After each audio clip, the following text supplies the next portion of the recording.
Hey there, Night Wanderer. Before we begin tonight's story, take a moment to get comfortable. Maybe you're in bed or curled up on the couch with a warm blanket. Wherever you are, let the rain outside soothe your thoughts and slow your breath. If you enjoy this quiet corner of the internet, feel free to like the video, and I'd love to know. What time are you listening to this? Drop it in the comments. Are you an early dreamer or a true midnight soul? All right, close your eyes, settle in, and let the story begin. I was just supposed to paint a mural. That was all. 6 weeks, 1 tunnel wall, a grant-funded art project from the city, and a stipend barely enough to cover gas and groceries. I took it anyway. After everything that happened in Portland, the breakup, the gallery fallout, the collapse of everything I thought I wanted, I needed quiet work. I needed something slow and private. Something no one would come to see. Bell Street was perfect for that. The tunnel ran beneath an abandoned rail spur, just outside the town of Gret Hill. The kind of place where the gas station still sold cassette tapes, and the bakery doubled as a hardware store on Sundays. The tunnel itself was no longer in use, just a long concrete throat spanning a dried-up creek bed, half overgrown with moss and graffiti too sun-bleached to read, about 140 feet long, damp, smelled like rust and mildew. They wanted a mural to revitalize the space. No theme, no press, just something to make it feel less like a leftover. Their words. I didn't ask questions.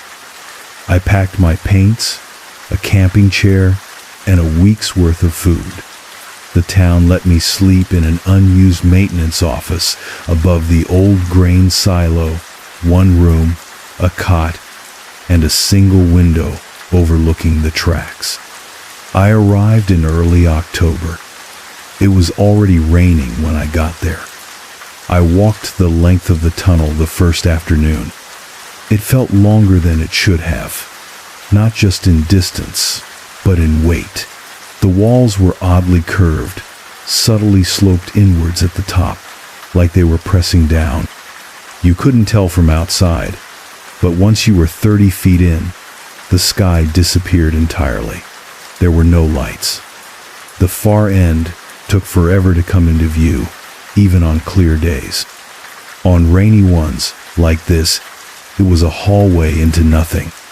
The floor was mostly dry, but I could hear water running somewhere in the concrete below it, or behind it, like a hidden stream that hadn't been mapped yet.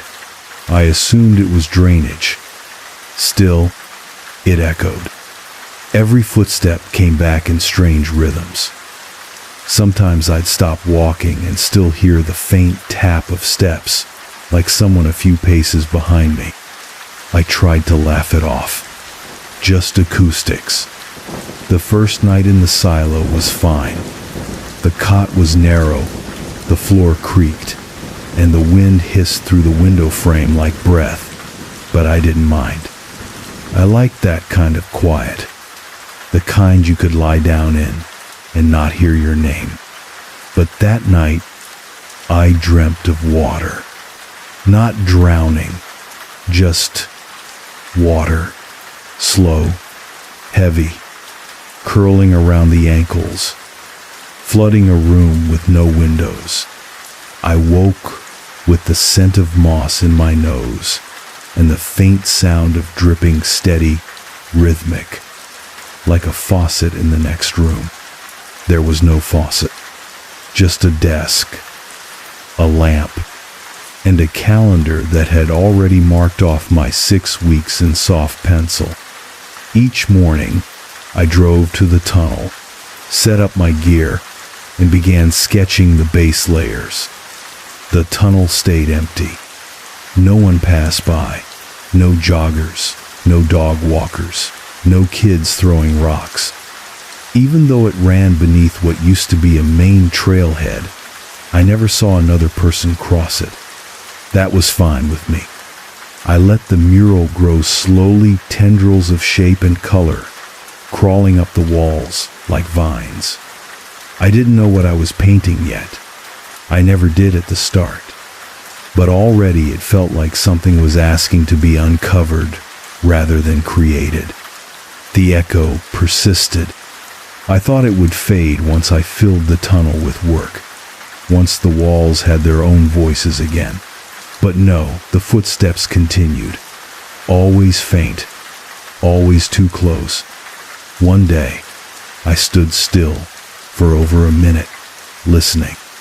There were 6 steps, then nothing, then one, louder, like someone had stepped directly onto the line I'd just painted. I turned.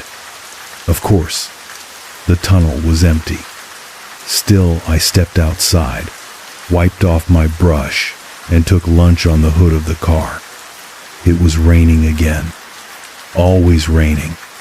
Soft, persistent, not enough to flood, but enough to blur everything in fog. By the end of the second week, I began noticing flaws in the concrete. Hairline fractures, not vandalism, not weathering. These were deliberate. Scratches in the surface beneath old graffiti. Symbols, not letters, not anything I recognized, but patterned. They lined the far end of the tunnel. Symbols that seemed to mirror my brushwork, as if I was painting towards something I didn't know I'd already seen. The dreams returned. This time not of water, of light.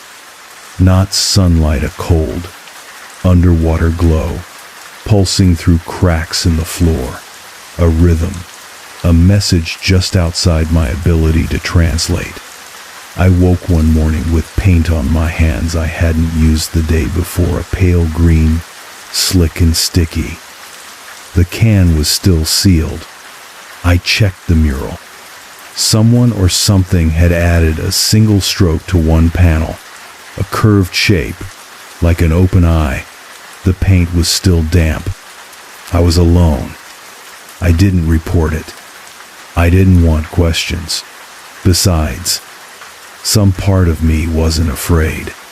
Not yet. Some part of me had begun to suspect I was no longer just painting the tunnel. The tunnel was painting through me.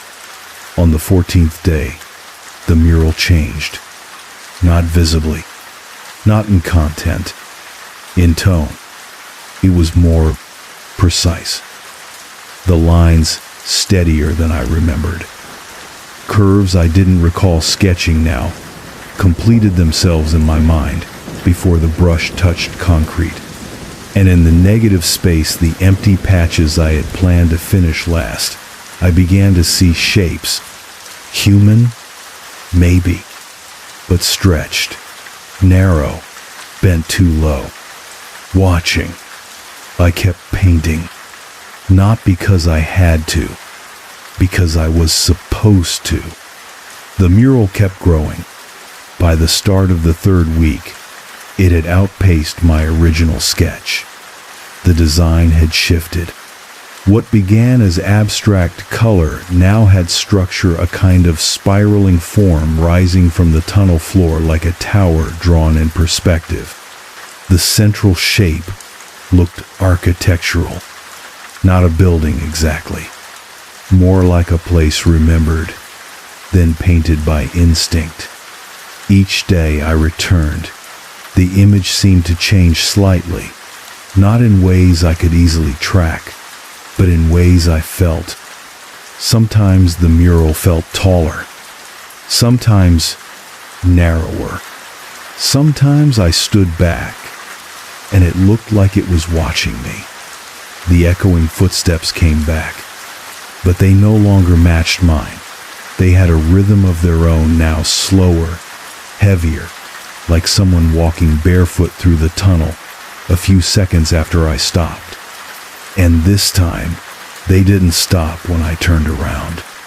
They just faded, like someone slipping behind a wall just before I looked. I started to bring a second flashlight, clicking it on every few minutes just to be sure I was alone. I always was. At least, visibly. I told myself I was just unraveling a bit. I wasn't sleeping. The rain never let up. The sky never fully cleared. Each night, I sat in the maintenance office and watched the fog roll down the hills like liquid fabric, curling at the edges of the train yard, folding into the tunnel like it belonged there. One night, I fell asleep with my jacket on and dreamed I was painting with my hands, not brushes. The wall was soft, skin warm and breathing, and when I pulled back, the color was spreading on its own. When I woke up, my fingertips were raw, and the center of the mural had grown by 3 feet. I stopped using my reference sketches. They no longer made sense. The lines were wrong. I'd hold the paper up beside the wall, and the shapes would drift. The sketches looked outdated, even though I had just made them. Instead, I painted by feel, and the mural responded. It flowed. Sometimes it even felt like it moved first, and I was only catching up. On the 19th day, I saw a man at the far end of the tunnel. Only for a moment. He stood just past the mouth of the curve, backlit by the rain light, face obscured in the mist, tall, still. I called out. He didn't move. I stepped toward him. 1 pace, maybe 2, and in that blink, he was gone. Not walked away. Gone, as if he'd never been there. That night, in the office, I found a scrap of canvas pinned to the wall behind the radiator. I don't know why I checked, just an instinct. On it, scrawled in dark ink, was a phrase, "The tunnel remembers what we forget." The wall was never blank. I left it there. The next day, the water sound inside the tunnel was louder. I put my ear to the concrete. It was unmistakable flowing water, rushing fast and deep, far below the floor. Not the faint trickle of drainage. This was a river. There were no rivers on the map, and the mural, it began to bend. Not the paint, the wall. The curvature of the tunnel grew more pronounced as I worked. I measured it. I marked a level line and watched it tilt by the next morning. The ceiling dipped just slightly lower each day. The walls leaned a little closer. By the end of week 4, the tunnel felt inverted, like I was walking inside a closing throat. That was when I began hearing the voice. Not a word, not a sentence, just a tone, humming from the mural itself low, like wind in a buried vent, or the vibration of something breathing beneath metal. I held my breath and listened. The mural shivered. I thought about quitting, packing up, sending an email to the arts committee, making up a reason. But every time I stepped back to leave, I felt guilt, like I was abandoning something that needed finishing, like I was leaving a sentence half-spoken. That guilt turned into compulsion. I began painting through the rain, through meals, skipping sleep. The mural became the only thing I saw when I closed my eyes. The curve, the shapes, the impossible depth of it, it took on a kind of pull, not hypnotic, not magical, just right, like it was a memory I'd forgotten how to say. Then the tunnel changed again. The lights I never installed began to flicker. Small pinpoints like bioluminescence, faint greenish-white glows hovering near the base of the wall at night. They pulsed in rhythm with my footsteps. When I stepped back, they dimmed. When I returned, they brightened. The mural grew brighter with them. I tested it. I painted a curve, a new one without meaning, just emotion, and the light responded. It shifted, adjusted, not with me. For me, that was the night I saw the face. It was raining harder than usual. A cold, loud storm that turned the tunnel into an echo chamber of water and wind. I just stepped away from the far end, maybe 60 feet in, when I looked back to check the center symmetry. And there, between two shapes I didn't remember drawing, was a face. Not real, not in flesh, but clear, embedded in the negative space of the mural, like it had always been there hiding. Long eyes, elongated cheeks, a mouth just slightly open, expressionless, and perfectly symmetrical. It disappeared when I blinked. But I felt it again later, in the silence after the rain, in the reflection of the paint can, in the angle of the window back at the office. I realized the tunnel wasn't just remembering, it was studying me. On the 25th day, I stopped being afraid of the echoing steps. They didn't stop, but I no longer turned around, because I began to sense that whoever was following me was me, just a version slightly behind. I found another note the next morning, folded under my palette, written in my handwriting. But I hadn't written it. You are the last shape. Finish the mural. Finish becoming. I stopped keeping track of the days. It wasn't intentional. Time simply softened, blurred. The rain didn't help. It fell day and night, without pause, so consistent it felt like background static in my body. Sometimes gentle, sometimes harder, but never truly absent. The tunnel had no windows, no clocks. The office above the grain silo lost power twice that week. My phone died. I stopped charging it. None of it mattered. All that mattered was the mural. It had changed completely, not in pieces in purpose. What began as a collage of lines and color had become a structure, a map, a message. The lines intersected now, points of convergence that followed no mathematical logic. I could recognize, but still felt exact. The shape drew you in. It was geometric, like cathedral architecture, with arching voids and stair-like forms layered deep into the tunnel's surface. I couldn't say what I was painting anymore, only that it wasn't coming from me. It was coming through me. The tunnel was warmer now, even in the rain. The floor radiated heat, damp but comforting. The mural itself had a temperature almost like breath. When I leaned close, I could feel it exhale.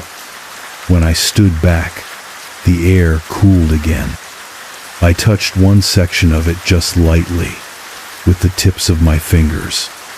The paint was still wet, but I hadn't painted that part in over a week. And then there were the openings. It started small, a section of wall that looked deeper than it should have, like the paint had carved inward. Then a corner appeared, an edge, a curve that folded into itself. I stepped back, held my flashlight low, and realized the wall wasn't flat anymore. There was an actual recessed alcove. No crack, no break in the concrete. Just space, where space hadn't existed before. The mural had made depth. The water beneath the floor had grown louder. It pulsed now. Not a stream, a heartbeat.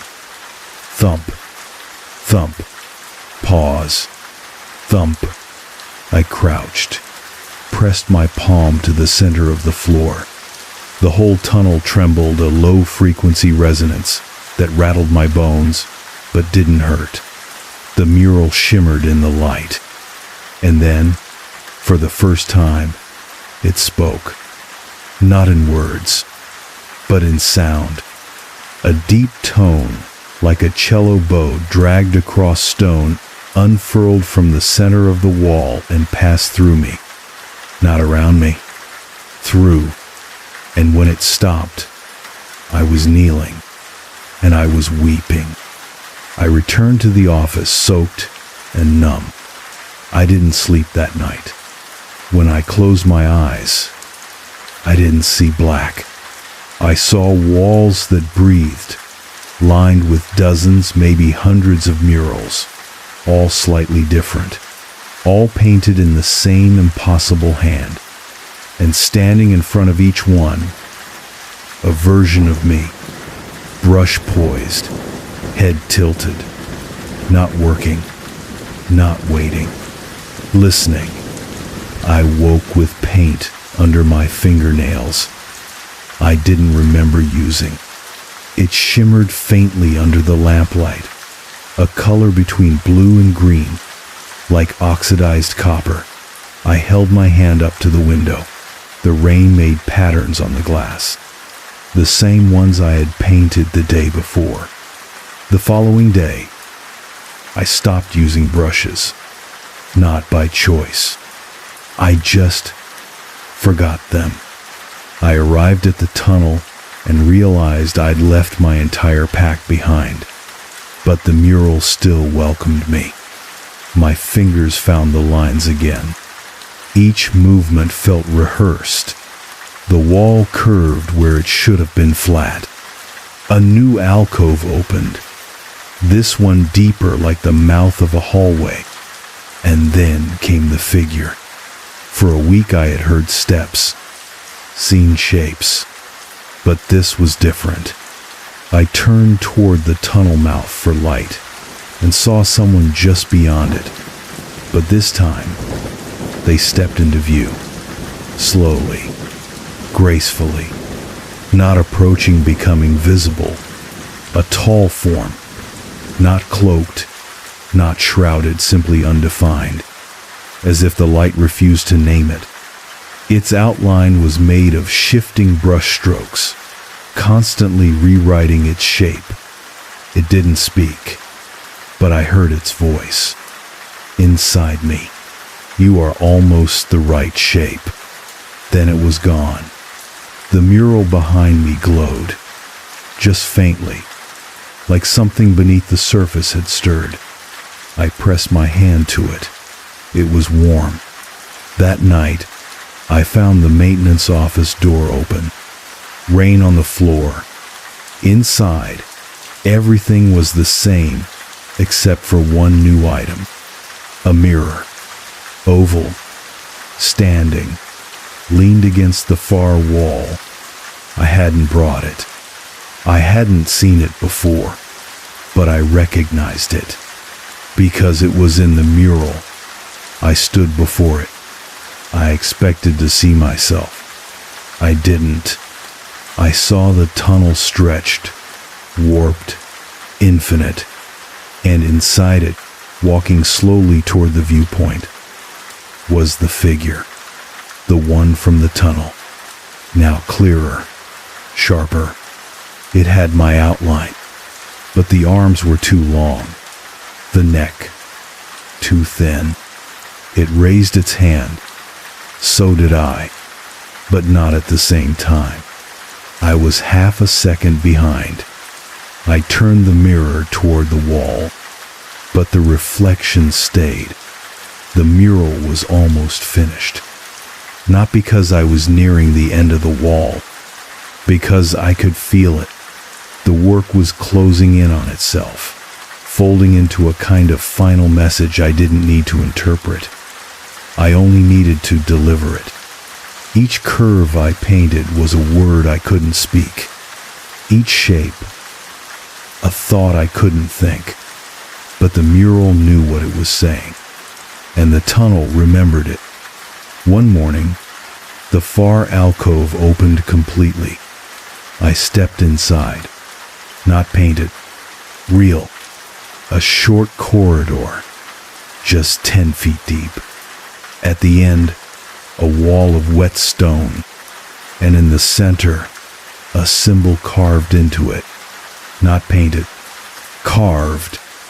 A spiral of eyes, a shape that pulsed. My hand reached out. I touched it, and the tunnel spoke again. You are remembered. I haven't gone back to the silo since.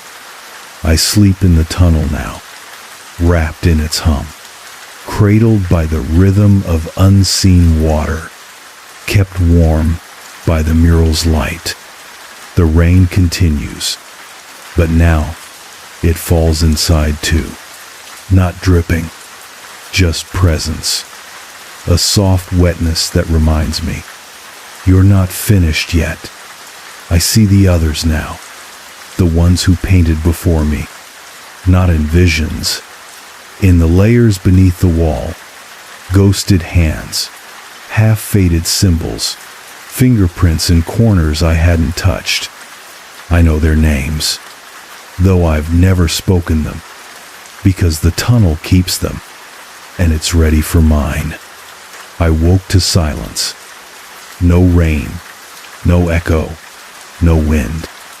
The mural behind me was still too still, the kind of stillness you feel between thunderclaps, when the air forgets how to move. The tunnel no longer looked like a tunnel. It looked like a chamber. The mural had closed in on itself, not in a literal sense, but in meaning. The shapes were finished.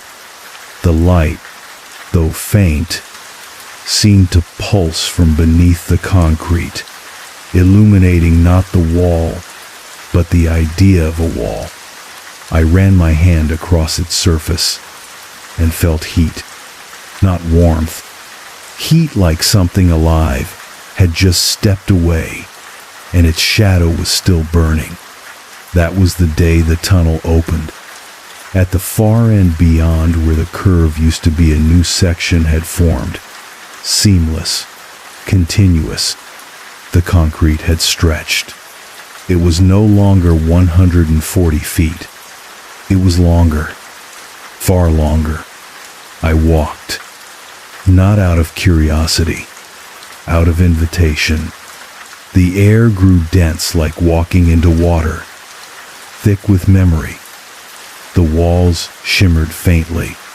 I passed panels where no paint had been applied, and saw images flicker there anyway, faces, shapes, windows I couldn't recall ever drawing, but which seemed familiar all the same. I stopped when I saw myself. Not a mirror, not a reflection. A painting on the wall of me. Brush in hand, face turned slightly toward the viewer, painted in the same colors I'd been using all along. I reached out. The figure's eyes blinked, and then it smiled. The tunnel had no end anymore. Not visibly.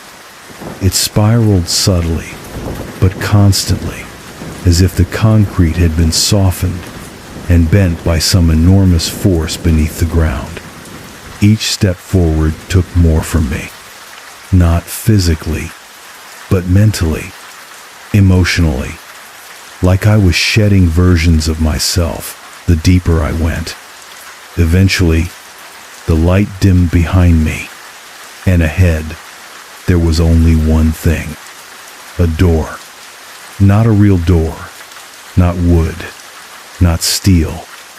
just a shape at the end of the spiral, a frame of rain suspended in air vertical, like a window turned inside out. In the center, a faint glow, and beyond it, movement. The moment I saw it, I remembered. Not everything, just enough. I remembered being a child and drawing spirals in the fog on car windows. I remembered staring at the pattern on the carpet at my grandmother's house, convinced it was moving when I blinked. I remembered the first time I stood in front of a painting and felt it looking back. The tunnel was all those things. A collector, a translator, a mirror too large to frame. It didn't make art. It absorbed it. And it had chosen me not to create, but to complete. I walked through the door and stepped into something else. It was not a room, not a space. It was a memory, not mine, but I was inside it. The walls were damp. The floor was stone. Above me, a ceiling like the inside of a lung, curved, organic, dripping with light that didn't shine so much as remember itself. And in the center, a pool, not of water, of reflection, like someone had liquefied every thought that had ever been painted on the tunnel walls and poured it into a bowl too deep to see the bottom. I stepped to the edge. The surface quivered, and I saw myself, not as I was, but as I had been, at every age, every shape, every thought I had left unfinished. Behind me, the walls whispered, not in language, in images, a gallery of people I'd never met or perhaps forgotten, standing silently, watching, and each one of them looked like the mural. Then, the water moved, not like liquid, like consciousness.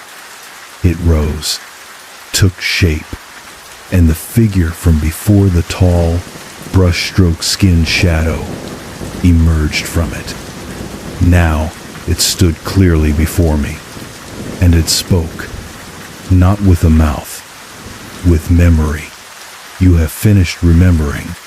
You are the shape we were missing. I couldn't move, because I understood. The tunnel wasn't a place. It was a record, a self-writing memory engine buried beneath the forest, pulling artists, creators, broken minds to itself, using them to build its own identity. Every mural, every brushstroke, every symbol, a word in its language. And I had finished the last sentence. The water reached my feet. It wasn't wet. It was knowing. It slid up my legs, over my chest, behind my eyes, not covering, not drowning, just becoming. And I heard the final message. You are now inside the work. When I woke, I was standing in the tunnel, the original one. Gray walls, concrete floor. The mural was gone, the paint gone, but the wall shimmered faintly, like it knew. I drove back to the silo, packed my things, slept one last night under a ceiling that didn't breathe, and in the morning, I left. No one asked questions. No one came looking. I never saw the committee again. But sometimes when it rains just right, I hear the tunnel calling. And I know it remembers me. I don't live near Gret Hill anymore. After I left, I drove south for a while. Through towns I didn't stop in, until the sky changed color and the roads forgot my name. Eventually, I found a place with dry air and blank windows, a city large enough to disappear inside. I don't paint anymore, not like I used to. Now I trace patterns in condensation. I scribble on napkins. I catch myself sketching symbols into the corners of books I don't finish reading. I tried to throw out my journals, but they keep finding their way back. The pages fill themselves. In my sleep, I sometimes murmur words in a language I never learned, but I know what they mean. People sometimes ask what I've been doing with my time. I tell them I've been working, which is true, but I don't say what kind of work, because I don't know how to explain it. How do you explain to someone that a tunnel, a place that isn't a person, or a machine, or a god asked you to finish its thought? How do you tell them that when it rains, you hear a voice, not one you recognize, your own? The tunnel still exists. I know because I went back once. I wasn't planning to. I thought I'd just drive near it, pass through Gret Hill, maybe stop at that gas station and see if it still sold cassette tapes. I didn't make it that far. Halfway down the old access road, the rain started. Hard, instant. It hit the windshield like memory, like a knock on the glass from inside your skull. I pulled over. I didn't get out, but I looked through the trees and saw it. The tunnel entrance, still there, still waiting, still breathing. But the mural was gone. No paint on the walls, no symbols, just smooth concrete that shimmered in the corners of your vision, like it had never been drawn on, like it had absorbed everything, including me. Sometimes I wonder what happened to the others, because I wasn't the first. The notes, the painted shapes hidden beneath my work, the footprints I never left. The tunnel has been collecting for decades, maybe longer. People drawn to it, artists, wanderers, anyone with too much memory and nowhere to put it. It doesn't lure you. It recognizes you. And when it does, it gives you what no one else can. A place to finish the shape of yourself. I think it keeps part of us, not to use. To remember, that's all the tunnel ever wanted. To know itself, and to be known one brushstroke at a time. I see signs of it elsewhere now. In the way paint runs down a brick wall during a thunderstorm. In the echo inside parking garages late at night. In the exactness of a crack on an abandoned overpass. It's never far. Not really. The tunnel isn't a location. It's a condition. I don't know how long I'll keep hearing it, but I'm not afraid. Not anymore. Because I understand something now. I was never sent there to finish the mural. I was the mural. And the moment I accepted that, the tunnel stopped being a mystery. It became a mirror. And in it, I saw myself not as I had been, but as I had always been becoming. If you ever find yourself at the edge of something quiet, a tunnel, a hallway, a forgotten passage soaked with rain, and the walls feel warmer than they should, and your thoughts begin to hum with colors you don't remember knowing, keep walking. Don't rush. Listen. Paint if you must. Whisper if you can't. But whatever you do, let it finish you. I took the job because of the rain. Not the pay, which was terrible. Not the location, which was in the middle of nowhere. And definitely not the hours, which ran dusk to dawn. 7 days a week, no exceptions. I took it because it rained. Steady, constant, and strangely comforting, the kind of weather that made silence easier to bear. And after the last year I'd had the accident, the long recovery, the phone calls I stopped returning, I needed silence. The listing was for a live-in caretaker at a rural lighthouse compound called Lantern House, perched on a cliffside in the outer edges of coastal Maine. I hadn't known there were still active lighthouses that needed caretakers. The posting was vague. Single occupancy, remote, all utilities included, must be present overnight, no guests. There were no pictures, no formal application, just a P.O. box and a phone number that rang 5 times before going to a mechanical voice that said, "If you're still interested after the first storm, the job is yours." That was it. I arrived in October. The road to Lantern House was barely a road, more like a suggestion, a winding gravel track that disappeared behind mossy trees and dropped suddenly into a steep bend flanked by rusted guardrails. The ocean came into view slowly, revealed in fragments through mist and pine. Then came the house. It didn't look like a lighthouse, not in the traditional sense. No tall tower, no beacon spinning on a distant cliff. Just a 2-story house of gray clapboard tucked beneath a tall black lantern tower, square instead of round, rising like a crooked chimney above the roofline. The glass chamber at the top was still intact, though the light inside no longer spun. Instead, it glowed faintly like a sleeping eye half-lidded against the sky. The rain had already begun. A man met me at the gate. I don't remember his name or if he even gave it. Late 50s, wind-worn face, hands like rope. He handed me an old-fashioned key with a brass ring and said, "Stay inside after sundown. Walk the house every 2 hours. That's it." Then he left. No contract. No tour. Just me, the house, and the rain.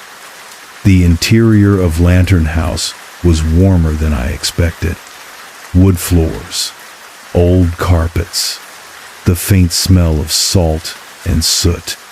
A main sitting room with a stone fireplace, a galley kitchen, and a narrow hallway leading to 3 doors, one locked, one to a supply closet, and the last to a steep stairwell I assumed led to the tower.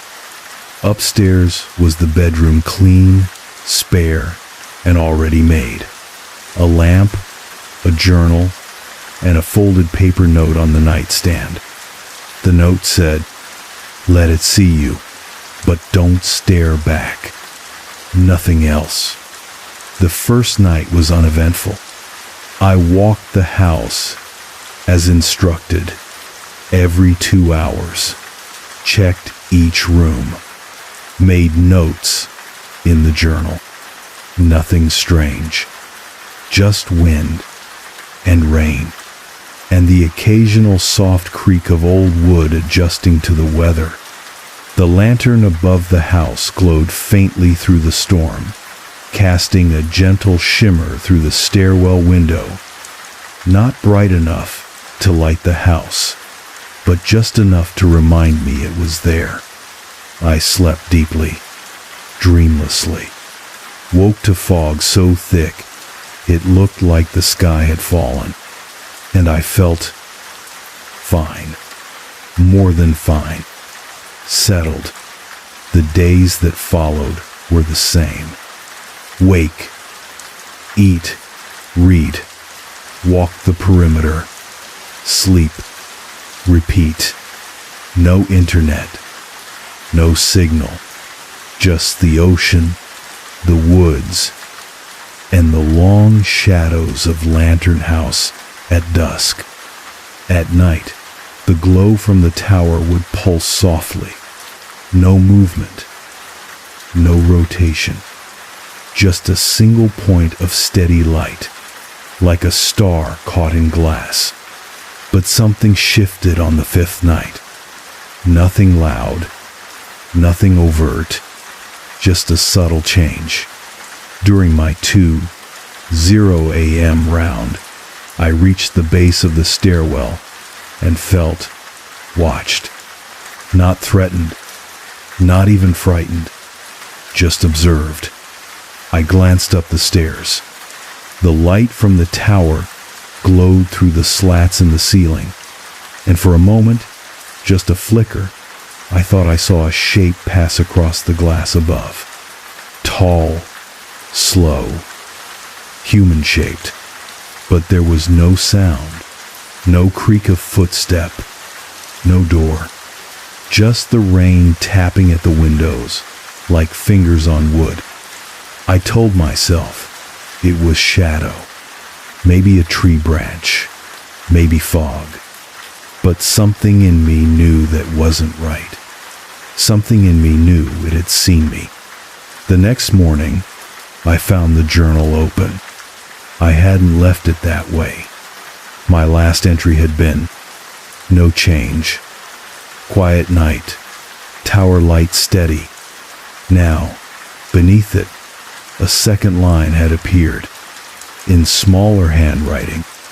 Not mine. It walks when you look away.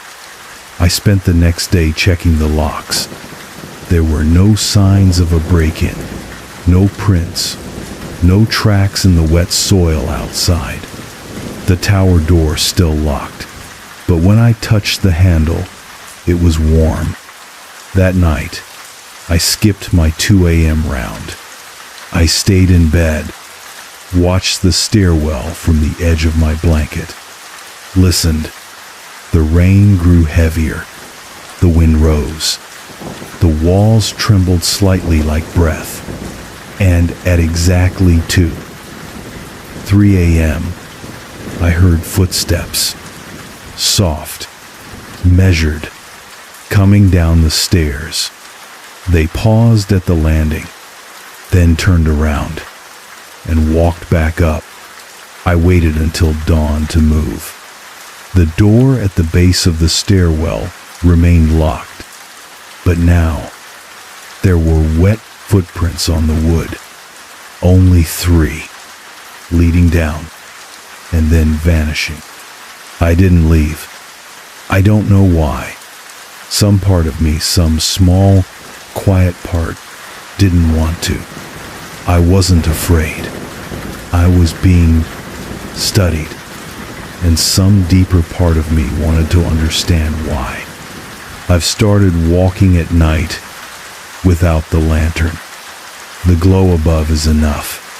It pulses softly, almost gently now, like a heartbeat. The journal stays closed, but sometimes only. Sometimes I hear the creak of footsteps above me, in rhythm, like something pacing, waiting. The rain hasn't stopped in 10 days, and I haven't looked up at the tower since the 7th, because I don't know if I'll like what looks back. There are sounds the house makes that I've learned to ignore. The groan of floorboards expanding, the whistle of wind through the chimney flue, the tap of rain on the windows. They repeat, predictable, part of the rhythm. But lately, there's been a new sound, a pause. It started on the 8th night. Not a noise, exactly the absence of one. During my second walk of the evening, as I passed the base of the stairwell, I noticed the rain had stopped, just for a moment. 3 seconds, maybe 4. Long enough to be wrong. The quiet had a weight to it. Not peaceful, not tired, expectant. And then just as quickly the rain returned. Harder, like someone had pressed play again. The journal had another entry I hadn't written. Beneath my 10:00 p.m. note, in the same faint, scratchy hand as before. It remembers you now. Don't look up. I closed the book and placed it under my pillow. It was still there in the morning, but the page had turned itself. I started walking the house more often, not because I was told to, because I felt like I had to. Every hour now, sometimes less. The rooms never changed. Nothing moved. And yet, the feeling grew like the house was subtly shifting away from the world, inch by inch, wall by wall. I tested the locks again. Front door, side door, cellar hatch. All sealed. But the air was different, warmer at the doorways. Cooler near the center of the house. As if something outside was pushing in, slowly. And then there was the light. It no longer stayed in the tower. I don't mean that the glow itself moved, but I began seeing reflections in places the lantern couldn't possibly reach. The hallway mirror showed light where there should have been none. The window above the sink would flicker, even when clouded with steam. And once, just once, I saw it pulse against the floor beneath the attic door. There is no attic. Not on the blueprint. Not in the house layout. But the door is there now, high in the ceiling above the stairwell landing. I didn't open it. Not then. The 13th night was the worst so far. Not for what I saw, but for what I didn't. I was mid-round. Midnight. Wind loud. Rain harder than usual. A downpour that rattled the shutters. I turned the corner into the main hallway, and every single window had gone black. No glow. No moon.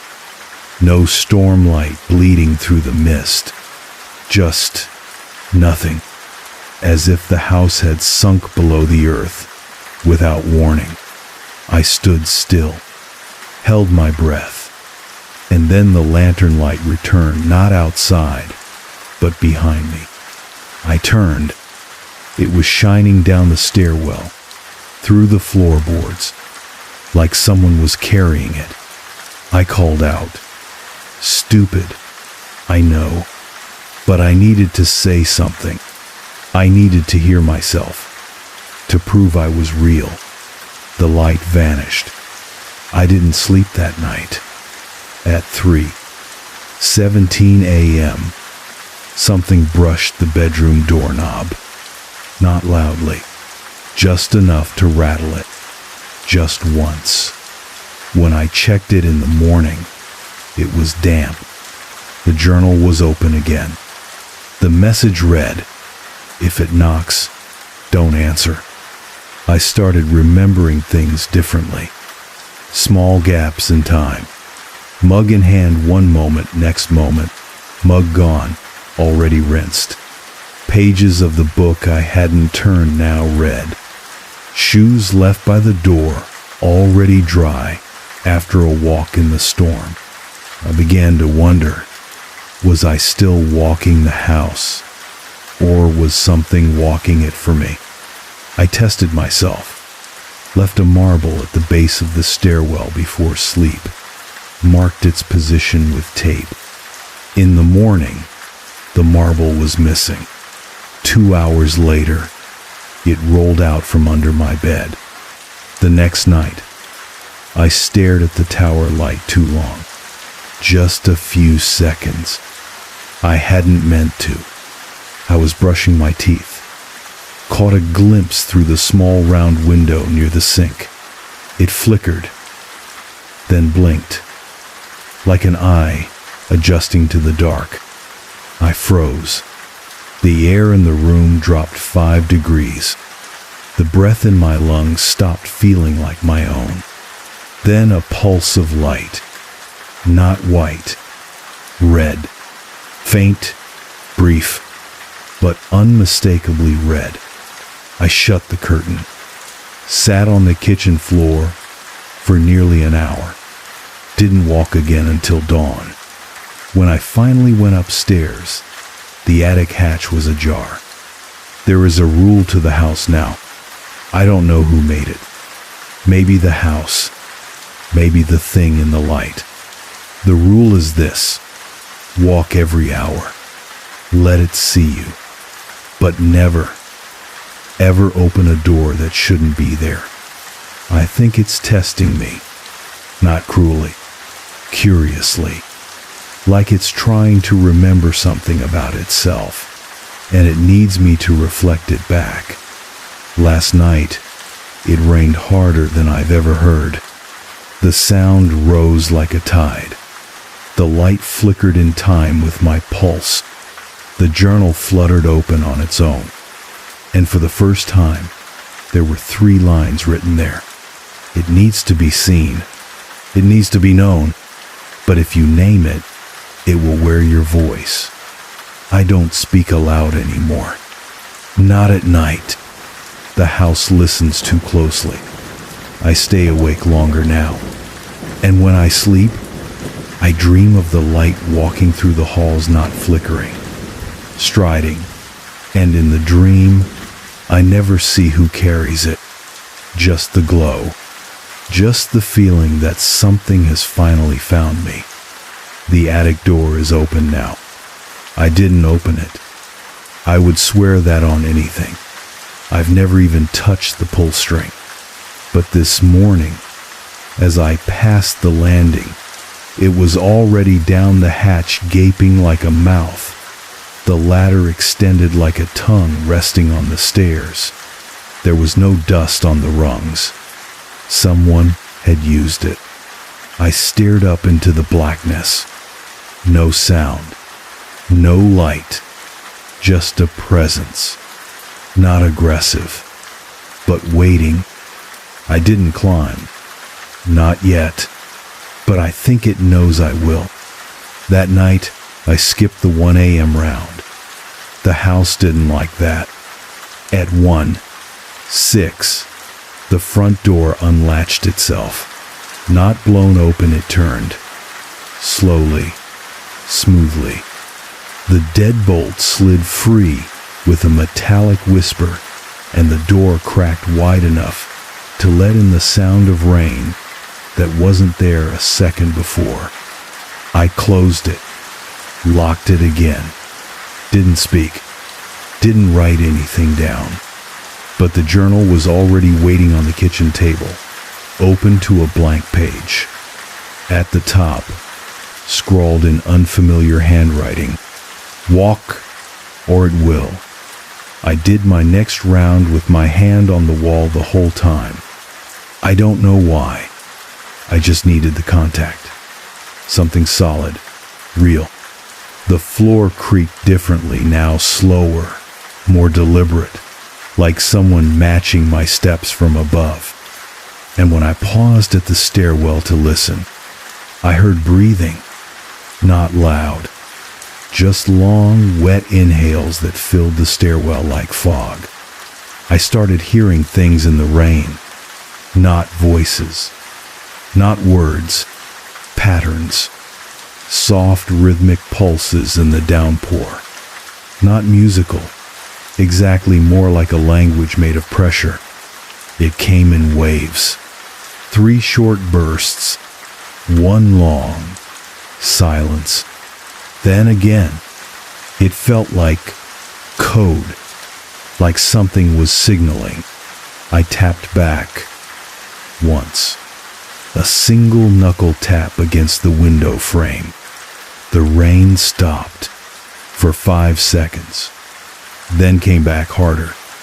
That night, I found a puddle in the center of the upstairs hallway, perfectly round, still, cold, and in the middle of it a single match, unused, dry, lying across the word "look."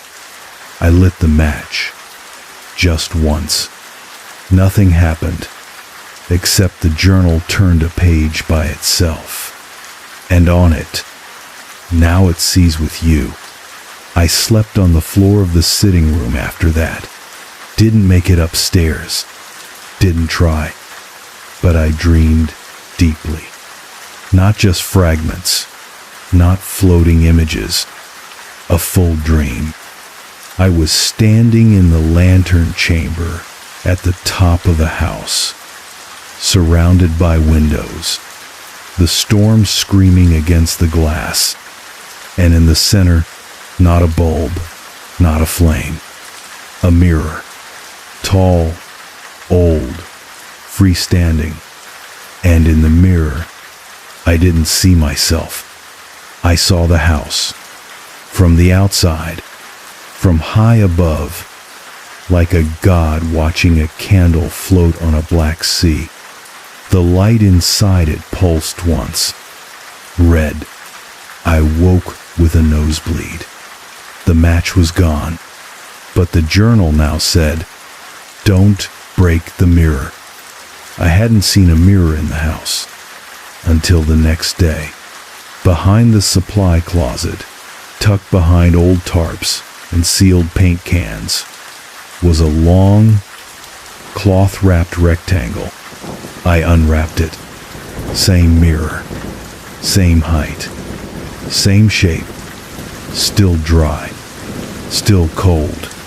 I moved it to the hallway, but every time I passed it, my reflection was delayed, like it waited a half second too long to follow. At night, the mirror started fogging. From the inside, I covered it again, and the next time I passed it, the cloth was back on the floor, neatly folded. That evening, I walked to the tower stairs. The hatch was still open, the attic still waiting. I climbed 3 steps and stopped because I could hear something above me. Not footsteps, not breath, writing.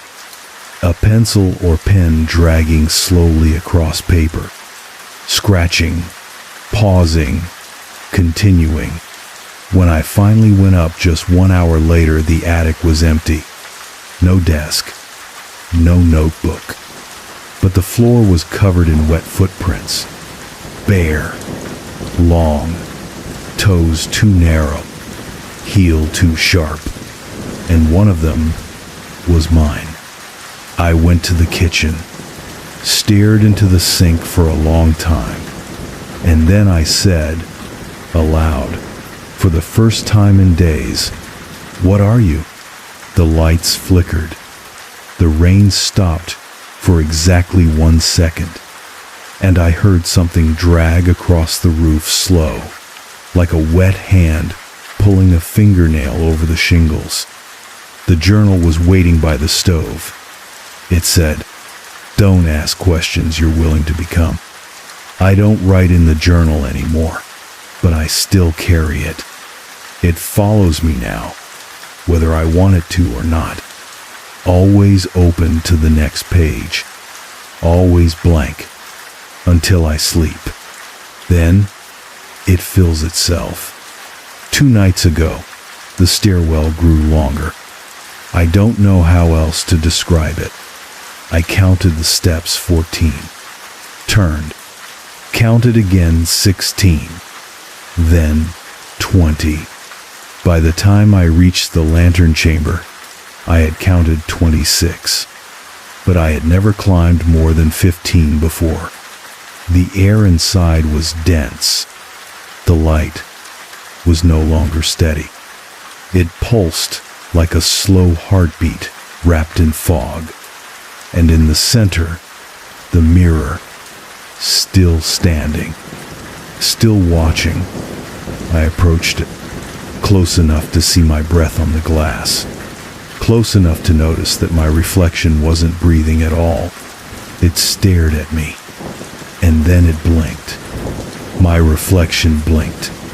Before I did, then it smiled. I stepped back. The light went red, and the stairs disappeared for 2 hours. I stayed locked in the lantern chamber. No exit, no floor below, just the mirror. and the red light pulsing around it like a womb of glass. When the stairs returned, I ran down, didn't stop until I reached the front door, tried to open it. It was nailed shut from the inside. I don't know how long I've been here now. Weeks? Longer? The storms never stop. The house hums when I sleep. The mirror moves rooms. And sometimes, at night, I hear a voice at the door, my own voice, asking to be let in. I don't answer because I think the light has found its way into me, and I'm starting to remember what it was like to be on the outside, watching the house, waiting for it to open again. The mirror won't stop moving. I've stopped trying to control it. Every morning, it's in a new room, sometimes in the kitchen, sometimes at the foot of the stairs. Once, I found it standing in the hallway, facing the bedroom door directly aligned, like it had been waiting for me to wake up and see myself from the other side. I never saw it move, but I always felt when it had, a shift in the air, a heaviness, like the house was bracing for what would happen next. It's not just the mirror anymore. The light is changing. It still pulses through the tower window each night, but it no longer fades with dawn. Now, during the day, it leaks through the walls, faint but present, like a heartbeat inside the plaster. It touches everything. My shadow doesn't fall quite right anymore. It curls in the corners like it's reaching for something. And sometimes, only sometimes, it doesn't match my movements. I've stopped marking time. Not out of apathy, out of necessity. Clocks don't work here anymore. The wall clock in the kitchen spins like it's caught in water. My wristwatch melted slightly. I found it in the fridge, ticking backward. Even the pages of the journal flip on their own, skipping forward 3, back 5, always landing on the same sentence. It needs a witness. The attic is different now. It wasn't just a space above the ceiling. It was a room beneath the skin of the house. I went up again last night. Had to. The rain was pushing in from all sides, a sound like screaming through cotton, and the attic door had swung open again, slow and careful. It didn't creak this time. It welcomed. The space inside had deepened. No longer just a crawl space, now wide, dimly lit from no source I could find. The walls were wet, and on them, painted in lines I don't remember making, were faces. Long, blurred, almost human. Each face had only one feature, a single eye, open too wide, sketched with trembling strokes, like whoever made them couldn't stop once they started. One of them looked like me. In the center of the attic was a mirror, not the same one. This one was taller, and it breathed. Not metaphorically. I mean, it fogged and cleared, pulsed at a slow rhythm, matching mine until it didn't, until it overtook me, until I found myself swaying in time with it. When I blinked, I was inside the mirror. Not physically, but consciously. It felt like my eyes had turned around in my skull and started seeing from the other side. I was no longer in the attic. I was in a reflection of the house, darker, inverted, but otherwise identical. Only emptier. Not abandoned. Wiped. The rooms were hollow. The furniture sagged like it had wept itself into ash. And in every window, the storm raged in reverse water rising into the sky, trees bending upward as if mourning. There was no sound, but I heard something, a feeling that filled the air like static. The house speaking, not in words, but pressure, and then a single sentence, formed not in the air but in me. "You are the last room." I woke lying at the top of the stairs. My nose was bleeding again. The mirror was gone, but the journal sat beside me, soaked but open. This time, the writing was familiar, mine, and it read, "It's not haunting me. I'm haunting it." That was the moment it clicked. The house, the light, the mirror, none of it was chasing me. It was remembering me, like something trying to reconstruct an image that had gone fuzzy, a dream trying to wake itself by replaying the person who dreamed it. I'm not the first. That much I know. I've seen the signs, in the markings behind the wallpaper, in the names etched on the underside of the kitchen drawers, in the way the boards creak differently, depending on how I step, as if they're learning the rhythm of a pattern they've played before. And now it's almost finished. I feel it in the way the light no longer pulses. It burns steady. The tower is fully lit now, day and night. A dull, red core like a coal buried in glass. The house doesn't breathe anymore. It holds its breath, like it's about to speak. I've started seeing my reflection in places that aren't reflective. The stove, the wood grain, the underside of my eyelids when I blink too long. And each time, the reflection is closer to the mirror version. Eyes wider, posture straighter, hands still even when I'm trembling. It's almost me. Tonight, I went to the top of the tower. No steps this time. The stairs were gone, but my feet carried me upward, one level at a time, the walls parting around me like mist. And at the top, I didn't find the mirror. I found the light. It was hovering, still, a sphere of dull flame held in a black iron frame, not hot, not blinding, just aware. It turned toward me. No sound, no shape, but it turned. And in that moment, I understood. It was not built here. It was born here. From memory, from ritual, from the slow, aching attention of people walking the same steps again and again in silence.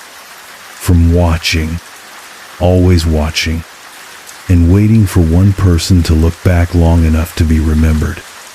It needs someone, not to die here, not to live, to stay, to anchor the house, to give the light a name it can wear when it wakes again.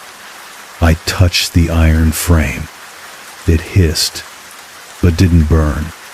My breath caught, my knees buckled, and from the light came a single image, not a word, not a face. A room, empty, waiting, exactly the shape of my body. I stumbled back, down the stairs that weren't there, into the house. And every mirror in the building, the hallway, the bedroom, even the reflective curve of the stove showed the same thing.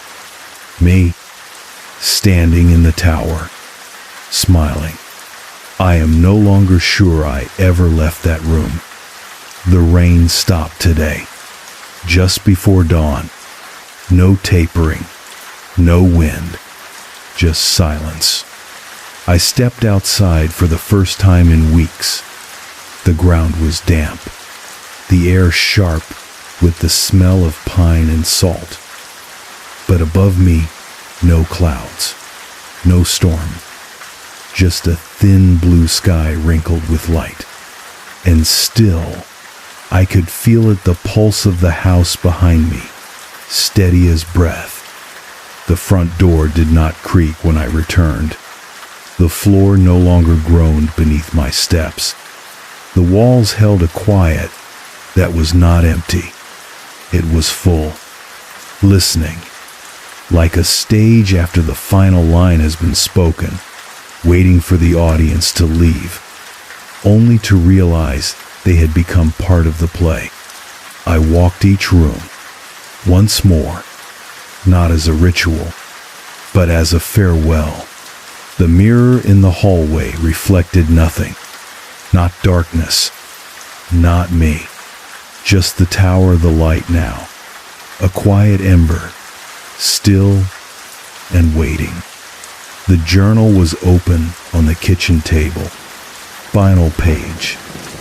One line. You've become the room that watches. I understood now. The house had never trapped me. It had needed me.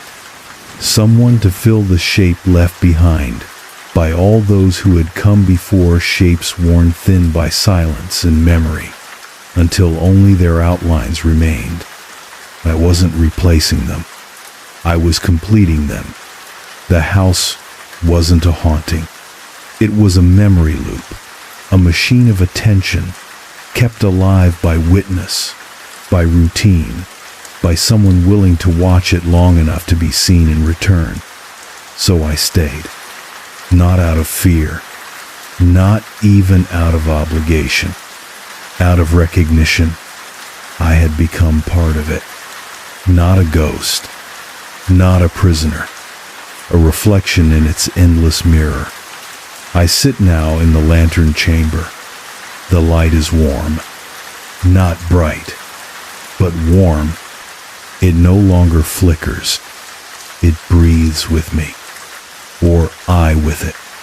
We don't speak. We don't have to. Sometimes the rain returns, but only for a little while, just long enough to call someone new. I feel them when they come up the path.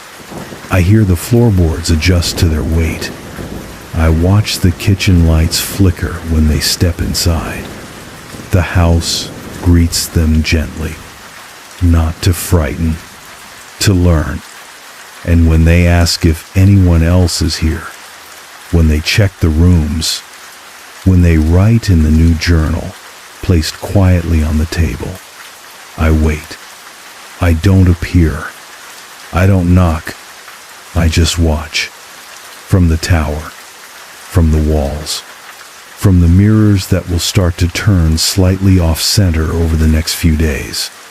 They'll stay for a while, and if they're quiet long enough, if they walk the house the way I did, if they ask no questions but feel the answers anyway, then maybe the house will show them what it showed me. That being remembered is a kind of survival, and being seen, truly seen, is a kind of peace. If you ever find your way here, to a lighthouse without a beacon, a house with a mirror that walks, a storm that knocks from within, do not run, do not name it, just let it see you. And if it sees enough, it may show you what you were always meant to become. I took the wrong turn. That's all it was. I was driving back from my sister's place in northern Vermont. A weekend visit that ran too long, filled with too many sidelong questions, too many silences over lukewarm coffee. I told her I was fine, that I was getting over everything, that I just needed space. She didn't believe me, but she nodded anyway. It was raining when I left.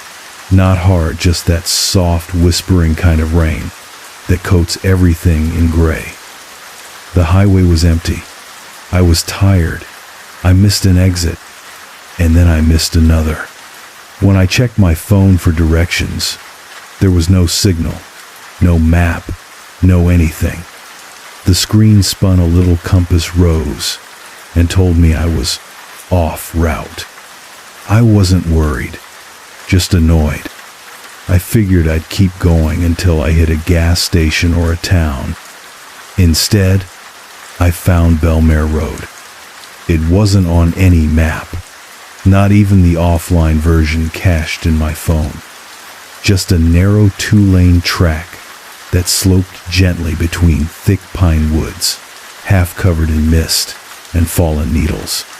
There was a wooden sign at the turnoff, barely legible. Belmare, 6 miles. I took it, not because I thought it would help, because something about the name felt familiar, though I couldn't remember why. The trees grew taller, the sky darker. After about 10 minutes, I passed a cluster of old buildings, clapboard houses with sagging porches, a diner with its letters rusted away, a church whose steeple had collapsed inward like a crushed chimney. Belmare. It didn't look abandoned. It looked like it had paused, like everyone had left for lunch in 1962 and just never came back. The rain picked up. I pulled over beside what looked like an old post office, engine idling. The place had a small awning, so I stepped out to stretch and maybe find someone to point me back to the highway. The door creaked open before I could knock. Not fully, just enough, like it had been waiting. Inside was dry, warm, even. Dust danced in the air like old film grain. The front counter still had a register, envelopes on the wall, a glass case full of ancient keychains and little wooden bears. And behind the counter, sitting very still, was a woman, maybe 60, maybe older. She didn't look up at first, just kept turning something over in her hands, a thin black envelope with no stamp. When she finally did speak, her voice was hoarse. "If you're here, you've been here before." I told her I hadn't. She smiled, but not like she believed me. I asked for directions. She told me there were none. She said the road would take me where I was going, but not before it was ready. I should have left right then, but I didn't, because something about her voice made the rain sound further away, made my chest stop aching for the first time in months. She pointed to a small guest house, 2 doors down, told me the key was under the mat, that it was always under the mat, and that someone would bring groceries by tomorrow if I stayed put. "You don't have to be gone yet," she said. "Not until you remember what you left behind." I don't remember unlocking the door, but I remember the sound of the rain when I stepped inside. It stopped being sound. It became a hush, like the town itself had put a hand to my mouth and whispered, "Don't speak, just listen." The guest house was simple. 1 bedroom, a sitting room with a fireplace, a kitchenette, a writing desk under a narrow window. There was a lamp on the desk, already on, a notebook beneath it, blank, except for the first page. "Day 1. You've returned. Let it remember you." I don't remember falling asleep, but I dreamed in shapes, not places, not people, just the outline of things I'd forgotten. A blue bicycle, a handwritten map, the sound of someone calling my name from very far away. When I woke, the fire was burning, the window was open, and the rain had stopped. But the streets outside were empty, not silent, just holding their breath. I stayed, at first just for the night, then 2, then a week. The woman at the post office never asked questions. Every day, I'd walk the town, the library with no titles on the shelves, the church with no pews, the barbershop full of broken mirrors, and something about it all made sense. Not in memory, in feeling, like I was stepping through a place I had once built in a dream and left behind before it was finished. Belmare wasn't abandoned. It was resting, and it was waiting for me to remember why. The quiet wasn't what unsettled me. It was the way the quiet listened. Belmare didn't hum with silence the way old towns do. It didn't creak or echo or rustle. It simply waited, like a room right after you speak your deepest secret into it the moment after sound. When the walls decide whether or not they'll hold it. I kept walking the town. Each day felt identical. Same washed out skies. Same mild breeze through pine. Same slow tap of leaves against the guest house window each night. And still, I didn't want to leave. Not yet. Because every morning, I woke feeling like I had almost remembered something. A sensation, a place, a name I couldn't place. And when I tried to write it down in the notebook on the desk, the page always turned itself just as my pen touched the paper. The notebook wasn't empty anymore. I didn't add anything, not that I recall. But more pages had filled themselves. Always a sentence or two. Always in a steady hand that looked suspiciously like mine. The town remembers in shapes. Keep walking. You haven't seen your house yet. Don't ask them what year it is. They won't lie, but you'll wish they had. I started noticing patterns. Not architectural, emotional. Every street in Belmare made me feel a little different. Bell Street made me anxious. The alley behind the church made me sleepy. Standing near the old mill made me nostalgic for something I knew had never happened. And every time I passed the library, I felt like I was being graded, like someone was quietly reviewing everything I'd done and marking it in red. There were no clocks in Belmare, none that worked anyway. The post office had one, but its hands never moved. The diner's neon sign flickered in the same loop every evening, the word open never fully illuminating. Still, I knew when it was time to sleep. The air got heavier after dark. Not dangerous, just full of things I couldn't name. The rain returned on the 9th day, or what I thought was the 9th day, and it brought with it a change. When I stepped outside that morning, the trees had moved, not drastically, not like a fairy tale, just shifted. A small grove that had once sat near the schoolhouse now stood beside the hardware store. A pine that once cast a shadow through the guest house window now leaned toward the church. The earth beneath Belmare wasn't fixed. It breathed. I asked the woman at the post office. I asked if the town moved sometimes. She didn't look surprised. She just said, "Things shift when you're close to remembering." I asked what I was supposed to remember. She only smiled and said, "You'll know when the mirror blinks." Then she handed me a sealed envelope. It had no address, no name, but I recognized the handwriting. It was mine. I didn't open it. Not right away. I kept it on the nightstand beside the notebook. That night, I heard something tap on the window.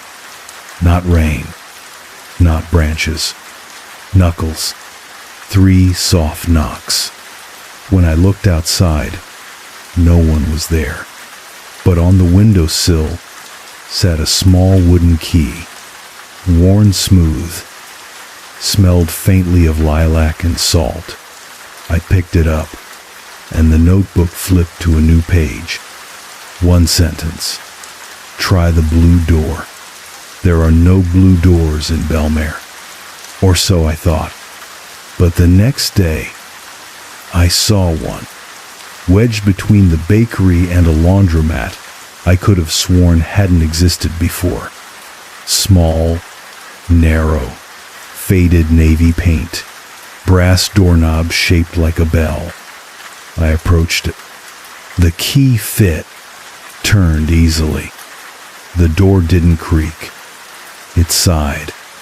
The room inside was dim, dusty, windowless, smelled like wet stone and forgotten perfume.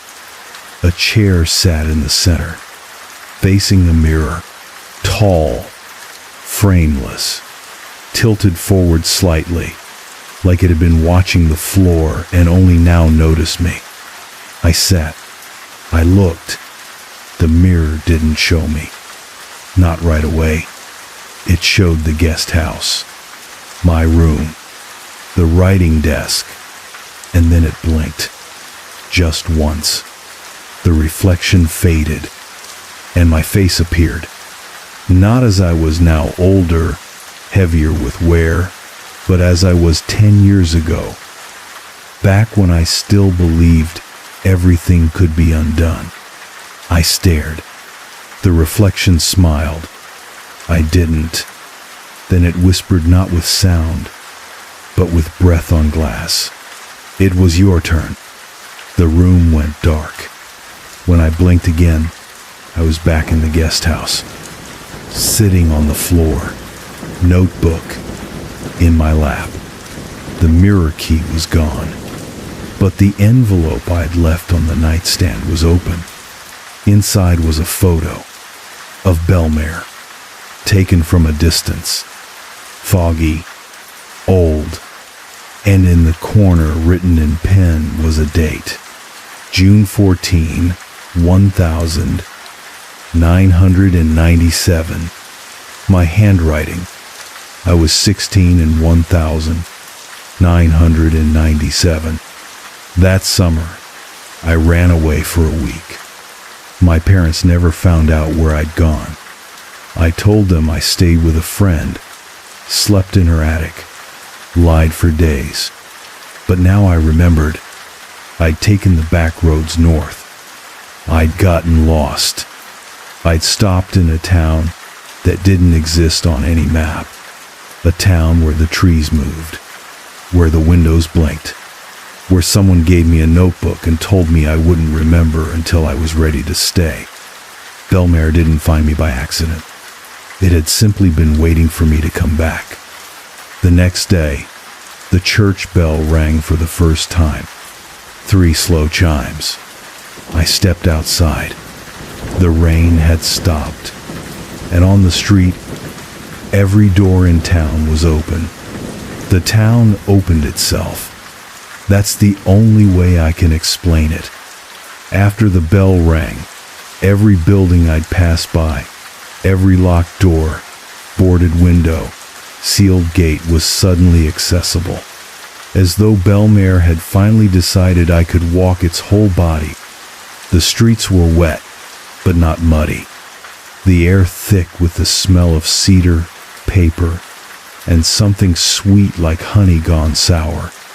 I stepped through the door of the barbershop first. Inside, everything was arranged, as if someone had just left mid-trim. Clippers on the counter, a coffee mug still steaming. A long mirror lined the far wall, warped by time and water damage. When I stepped in front of it, my reflection lagged. Not badly, just half a second. Enough to make my stomach twist. And then, it moved differently. It raised its hand before I did, then tilted its head, watching me.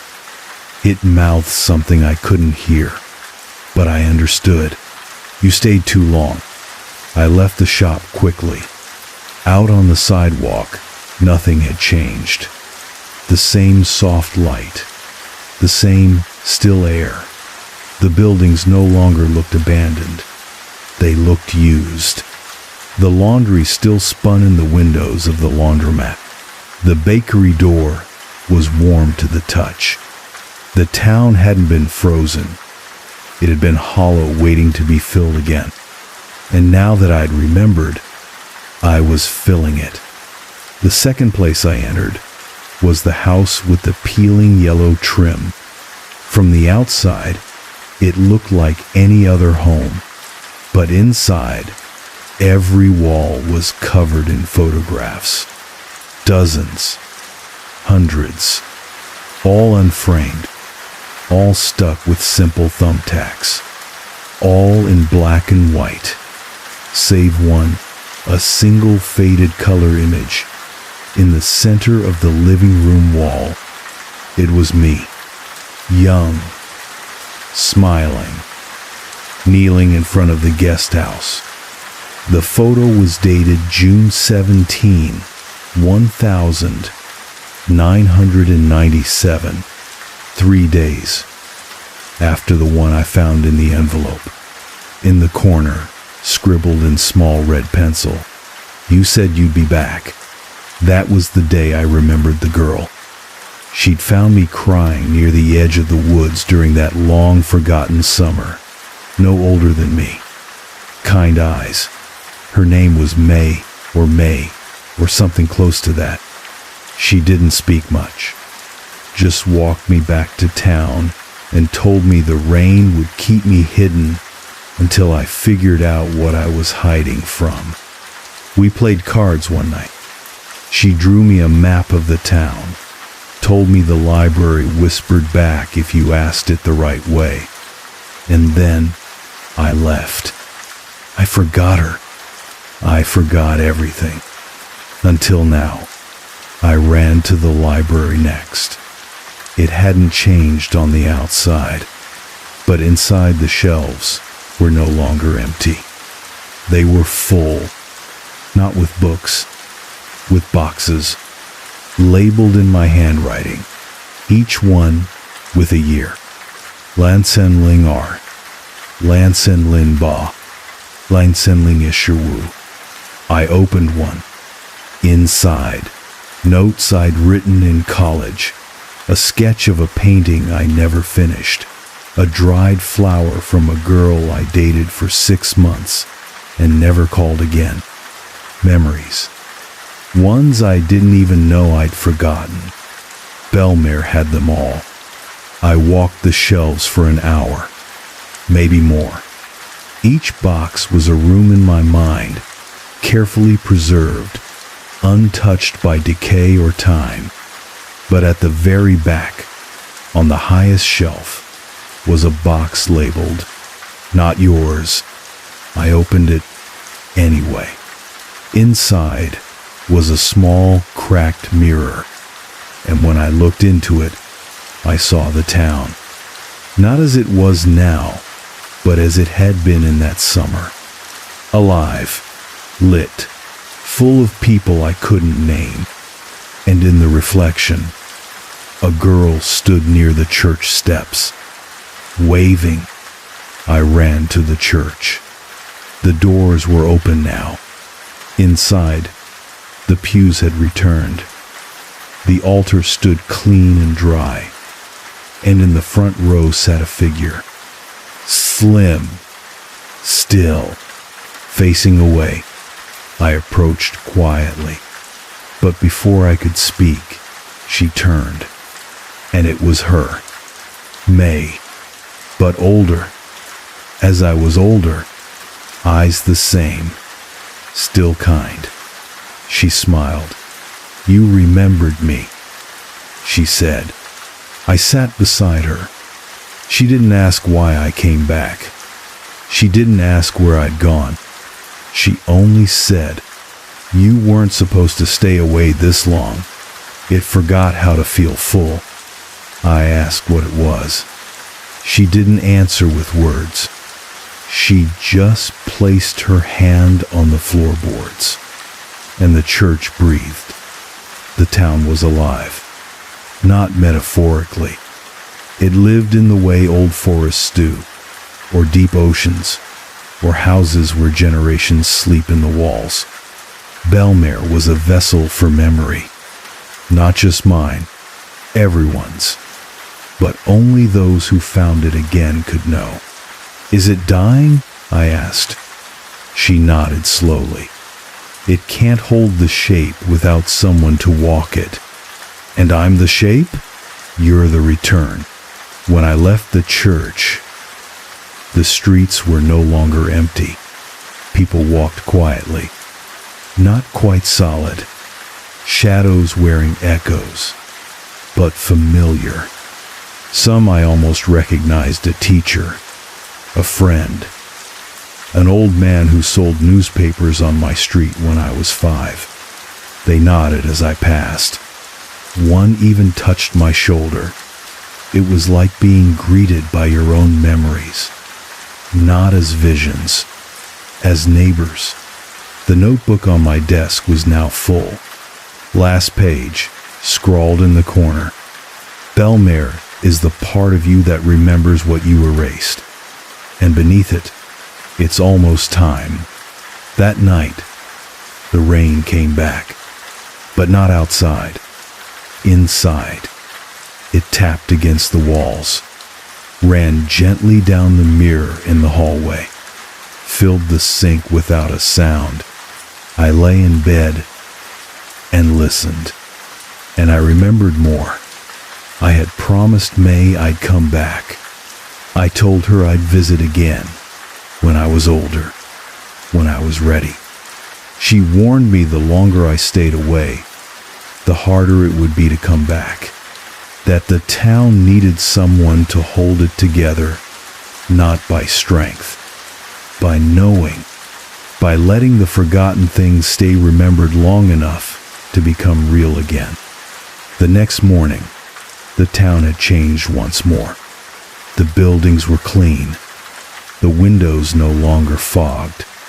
The forest had receded slightly, and in the center of town, the post office was now a house, with a porch and a blue door.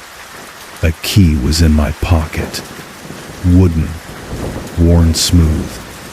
The one from the window, long ago. I hadn't brought it, but I remembered it now. The woman at the counter was gone. The desk stood bare, and on the wall behind it, a single mirror hung. No reflection, just the town, waiting. The mirror was breathing.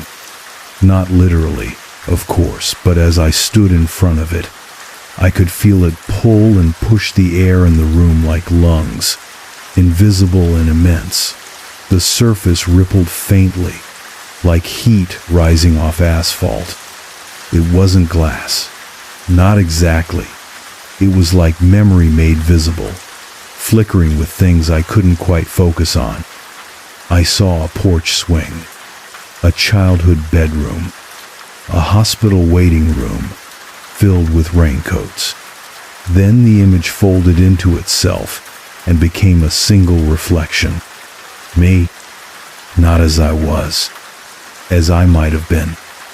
He was cleaner, straighter, his eyes steadier, but there was something in the tilt of his head, not confidence. Resignation. I reached out. He didn't. He only nodded, and then stepped aside. Behind him, a path, a street I hadn't seen in town, lined with lanterns, paved with names I had forgotten on purpose. And I understood. This was the part of Belmare I had never been allowed to see. Not until now. I stepped forward. The glass accepted me like water.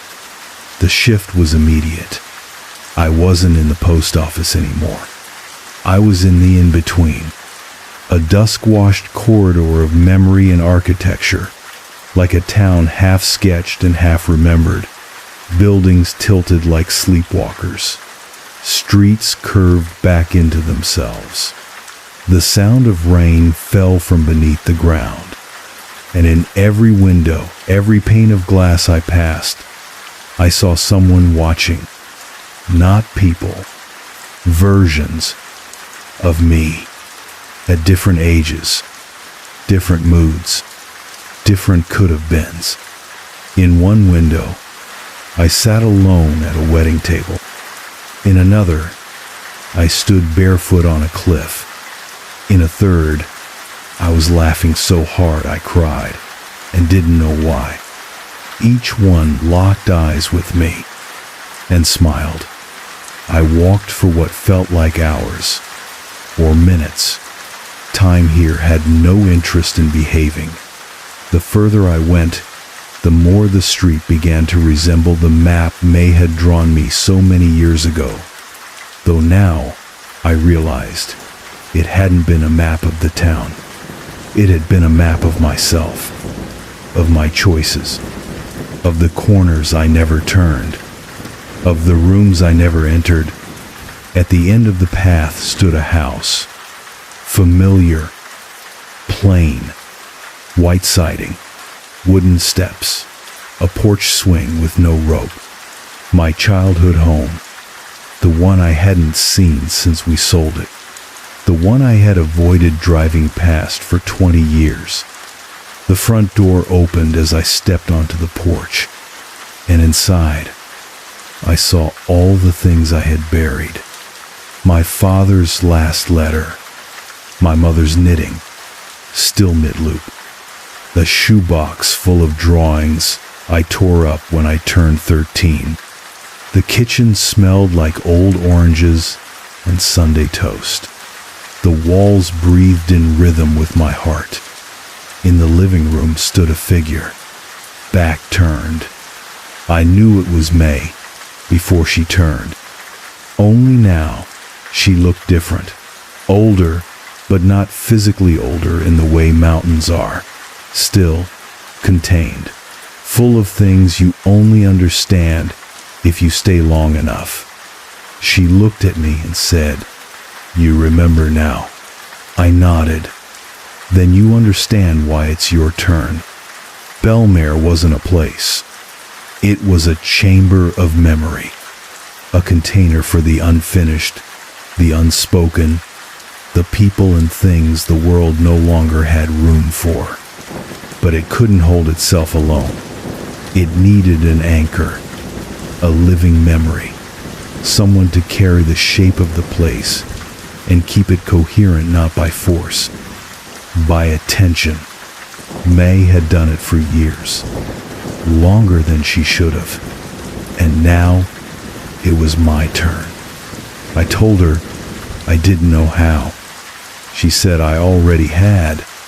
Every step through the town, every door opened, every old name remembered it, had restructured the place around me. The buildings responded, the streets aligned, the echoes had started speaking again. She gestured to the mirror behind her. It no longer showed reflection. It showed a lantern, hanging in the air above Belmare, spinning slowly. Not real symbolic, flickering. "You'll live," May said. "Not the way you think, but you will. The town will breathe through you now." She walked past me, touched my hand. "I'm going to rest." And then she stepped into the mirror and was gone.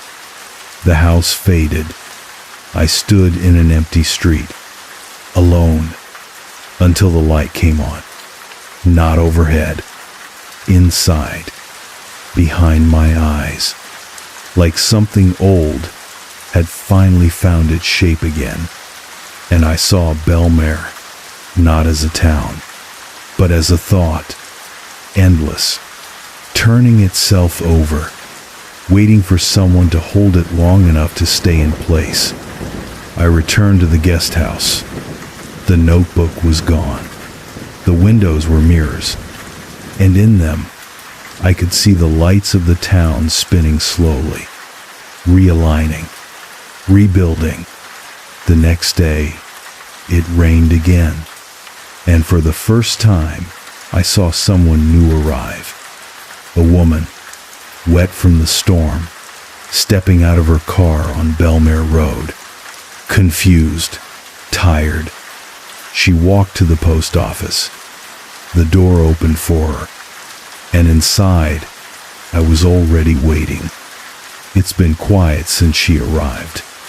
Not silent, not the old kind of emptiness that held its breath. This quiet has shape, warmth.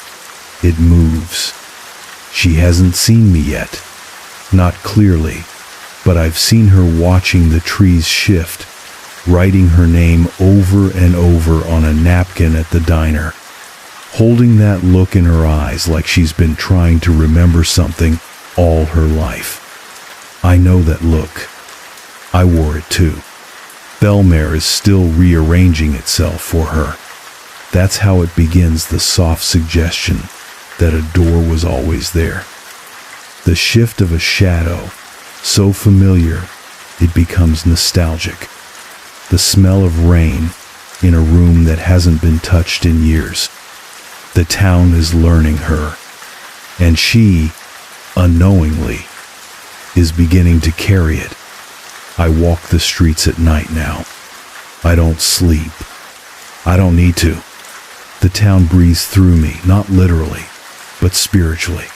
I keep its memories aligned. I keep its doorways open, its corners from unraveling. And when the rain falls, I feel it through the walls. Not as water, as memory. Every drop contains a name once spoken here. Sometimes, Belmare shows me things. Small gifts. A folded letter I once burned. A lost book I thought was stolen. A jacket my father gave me when I was 12, now clean pressed, waiting on a hook by the guest house door. The town doesn't just remember what I lost. It reminds me of what I tried to forget, gently, without shame. The notebook reappeared yesterday, on the desk, open to a fresh page. A single line written in my hand. You're still here, that's enough. There are others like her. Now, they don't stay long. Most don't even realize they've turned off the road. But some of them, they linger. And when they do, I watch. I listen. I help the town shape itself to fit what they need. Because that's the work now. Not to hold on to Belmare, but to hold it out like a hand, waiting in the rain. If I ever leave, the town will remember me. Not as a person, as a pattern. A series of paths and glances and words spoken softly to people who didn't know they were being listened to. Belmare stores us all that way, not as ghosts, as echoes that kept walking. People ask not aloud, but in the way they step, in the way they hesitate before touching the doorknob of the guest house, if this place is real. It is, but not in the way they mean. Belmare isn't a point on a map. It's a turn, the kind you almost miss, the one you take without thinking, when the storm gets too loud and your hands are shaking and the sky gives you nothing but gray. It's a question. Are you ready to be remembered? I still see May sometimes, not as she was, as the shape of kindness that led me here. A wind in the hallway, a smile in the corner of a mirror. She's resting now, but not gone. Belmare never forgets the ones who helped it breathe. Sometimes, I forget who I was before the road turned. I forget the pain, the reason I left, the people I ran from. But the town remembers for me, not to haunt, to hold, so I can become something useful in the quiet. If you ever find yourself there, lost, wet, tired, pulled off the road by a sign that shouldn't exist. Walking into a town that feels like a song you've never heard but somehow already miss. Stay a while. Walk slow. Let it show you what you buried. And if a door opens without your help, if a woman in the post office hands you a letter with your name on it, if your reflection ever blinks first, you've come to the right place.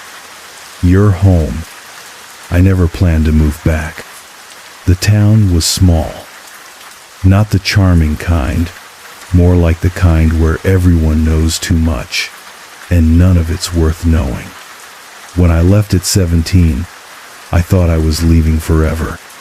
I had no intention of being remembered, let alone returning. But then my uncle died and left me his house.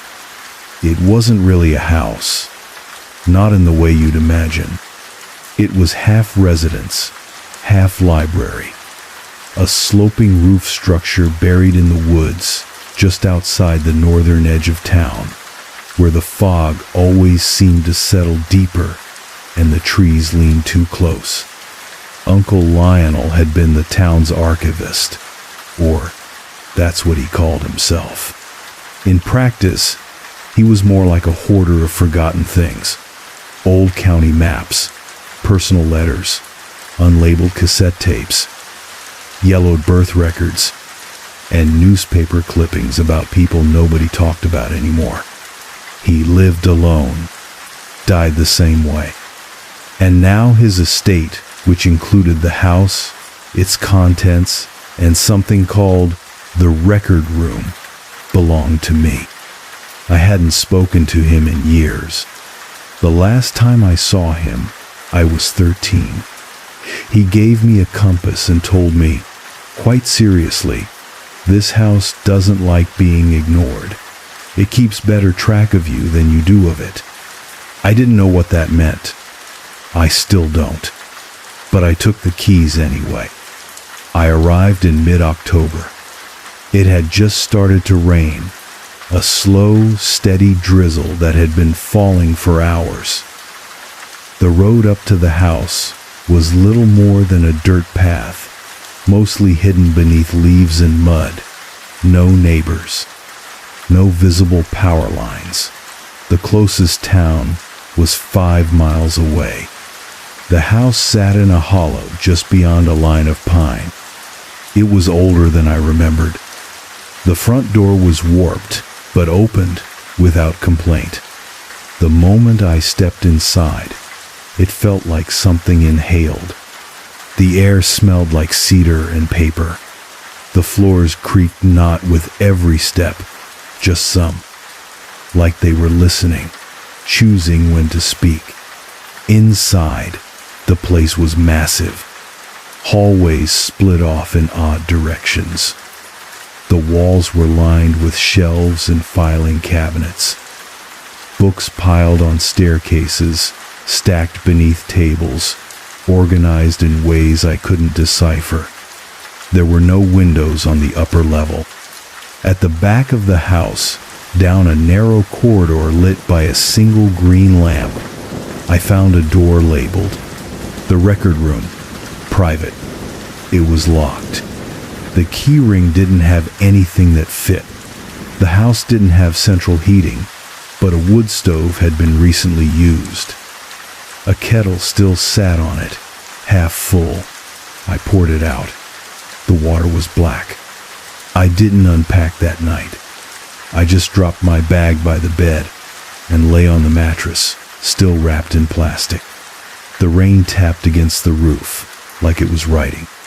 I dreamed of paper, stacks of it, reaching the ceiling, and a figure sorting through them with long, careful fingers. He wasn't my uncle, but he wore his coat. The next morning, I began cataloging. It seemed like the only logical thing to do.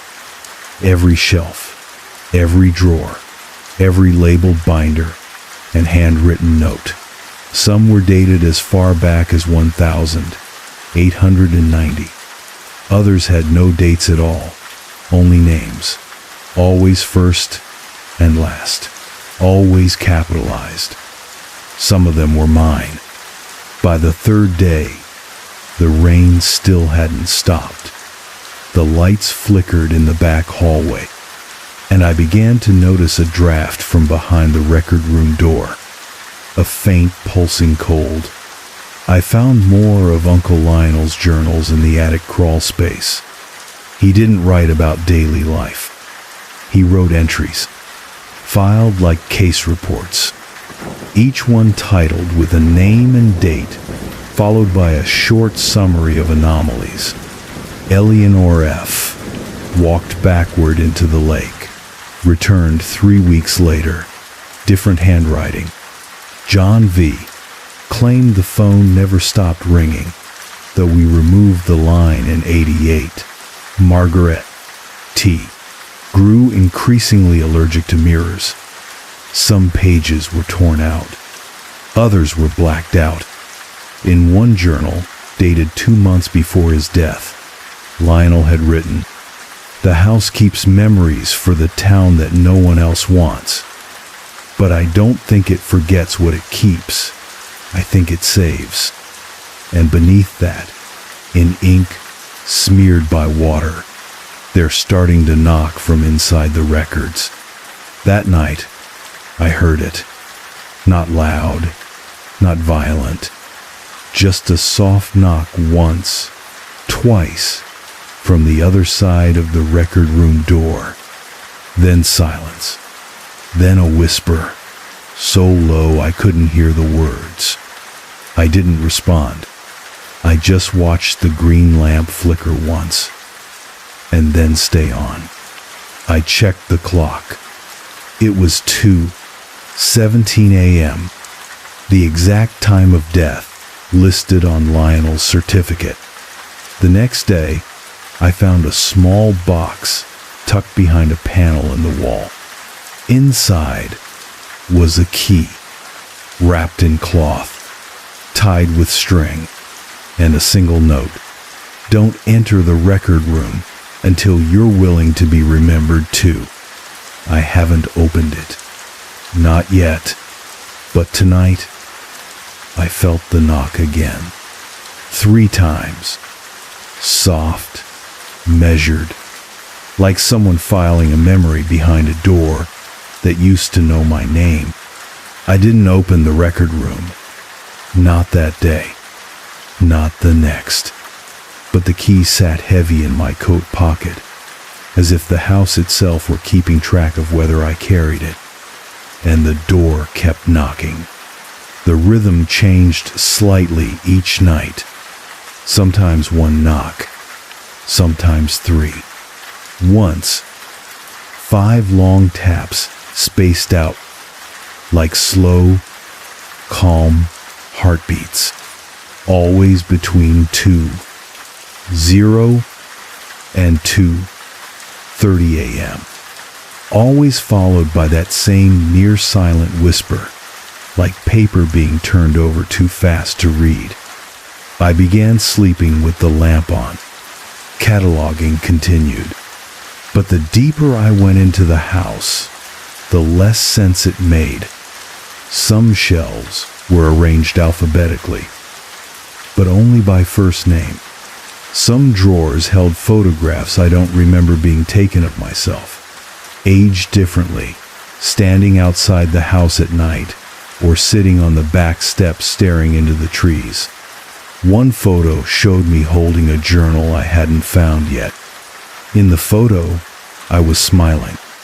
I am not smiling now. I asked the town clerk if my uncle had hired any assistants before he died. Maybe someone who had kept the records organized while he aged. She looked confused. "Lionel worked alone," she said. "Didn't let anyone touch his filing system." When I asked who'd taken the photos of me, she only frowned. What photos? The next morning, one of the bookshelves had moved. It wasn't subtle. It had shifted 6 feet down the hallway. Dragged, not lifted deep grooves, scratched into the wood floor like teeth marks. Behind it, a closet I hadn't seen before. Inside, a stack of boxes, sealed with twine and red wax, each one labeled with my name. The top box contained a single cassette tape, no label. I don't own a cassette player, but the house did. There was a small recorder in the sitting room that hadn't worked since I arrived. Until now, I played it. The tape hissed for about 10 seconds. Then, October 15, rain constant. Memory returned. Do not open the door until you've found the entry, marked only with your own handwriting. Then silence. My voice. Calm, slow, slightly deeper than I remember. I didn't record that. At least, not yet. The walls feel softer now. Not literally, just in atmosphere. Like they bend slightly when I walk by, then reshape themselves once I leave the room. The lamp in the back hallway, the green one, no longer flickers. It pulses. At the same time, each night.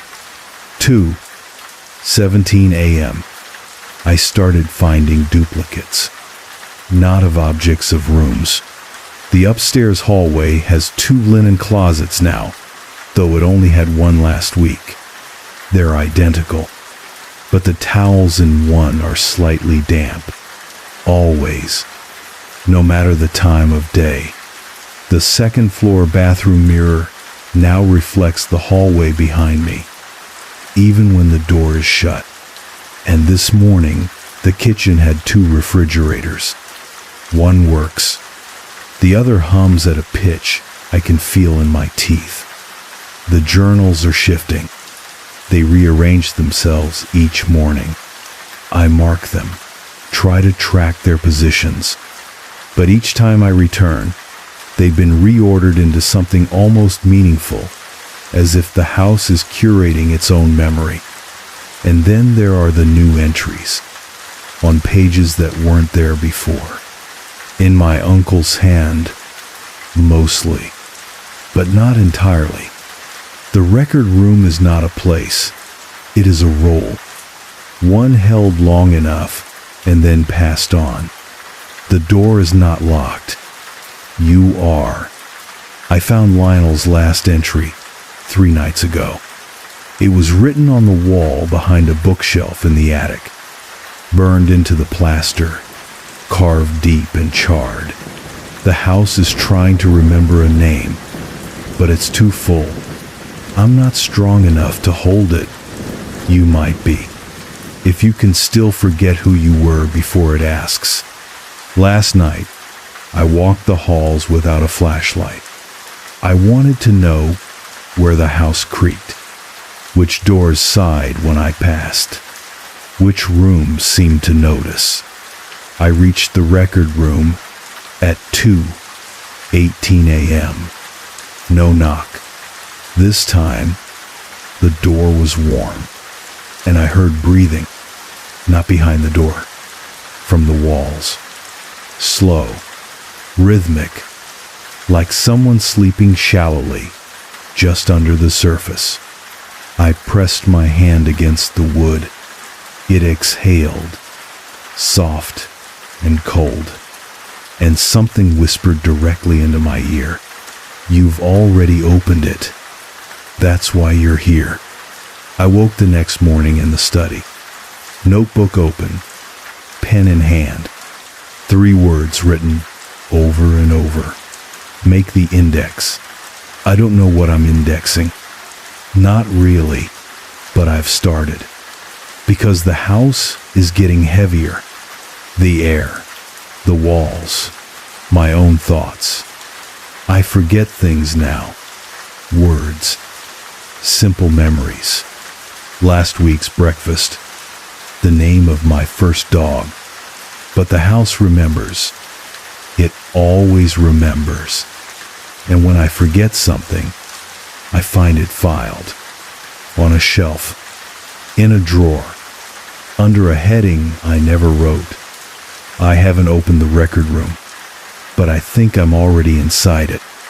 The house has started filing me. That's the only explanation I have. I found a drawer in the back hallway labeled with the year I was born. Inside were pages of old school reports I barely remembered writing, photos of me at parties I couldn't name, a medical form with an emergency contact I don't recall listing. Some of it made sense. Some of it hadn't happened yet. A bus ticket, a receipt for a jacket I've never owned, a letter I haven't written addressed to someone named Clara, in handwriting unmistakably mine. I haven't left the house in days. I've tried. The path back to town is different every time. The trees curve too tightly. The trail loops back. Once, I walked for what felt like an hour only to find myself at the back door, mud still fresh on my boots. When I checked the grandfather clock, only 2 minutes had passed. I haven't opened the record room, but the house has. At least once. 3 nights ago, I woke at 3 a.m., in the armchair by the cold stove. Not sure how I got there. The hallway beyond the kitchen glowed green, but the lamp had gone out. Still, the glow was there, and so was the sound. Soft, steady, pages turning. I followed it. At the end of the hall, the record room door stood open, just an inch. No knock, no warmth, just that sound paper sliding across paper in the dark. I didn't go in, but I looked. It was not a room. Not exactly. It was larger than it could have possibly been, a chamber of shelves and cabinets that curved upward like the inside of a spiral shell. Files, boxes, binders, tapes, light without source, floor without end, and figures moving among the stacks. Not walking, floating, not ethereal, exact. Their movements mirrored the sound of my breathing. One of them turned. They had my face. I shut the door. It didn't fight me, but it felt like shutting a book that wasn't finished. Since then, the green light has followed me. I'll turn on a desk lamp, and it will flicker once, then glow faintly green. I'll light a candle, and the flame will pulse emerald for a heartbeat. And every night at 2:17 a.m., I hear the soft sound of drawers opening somewhere behind the walls. I started hearing voices in the index pages.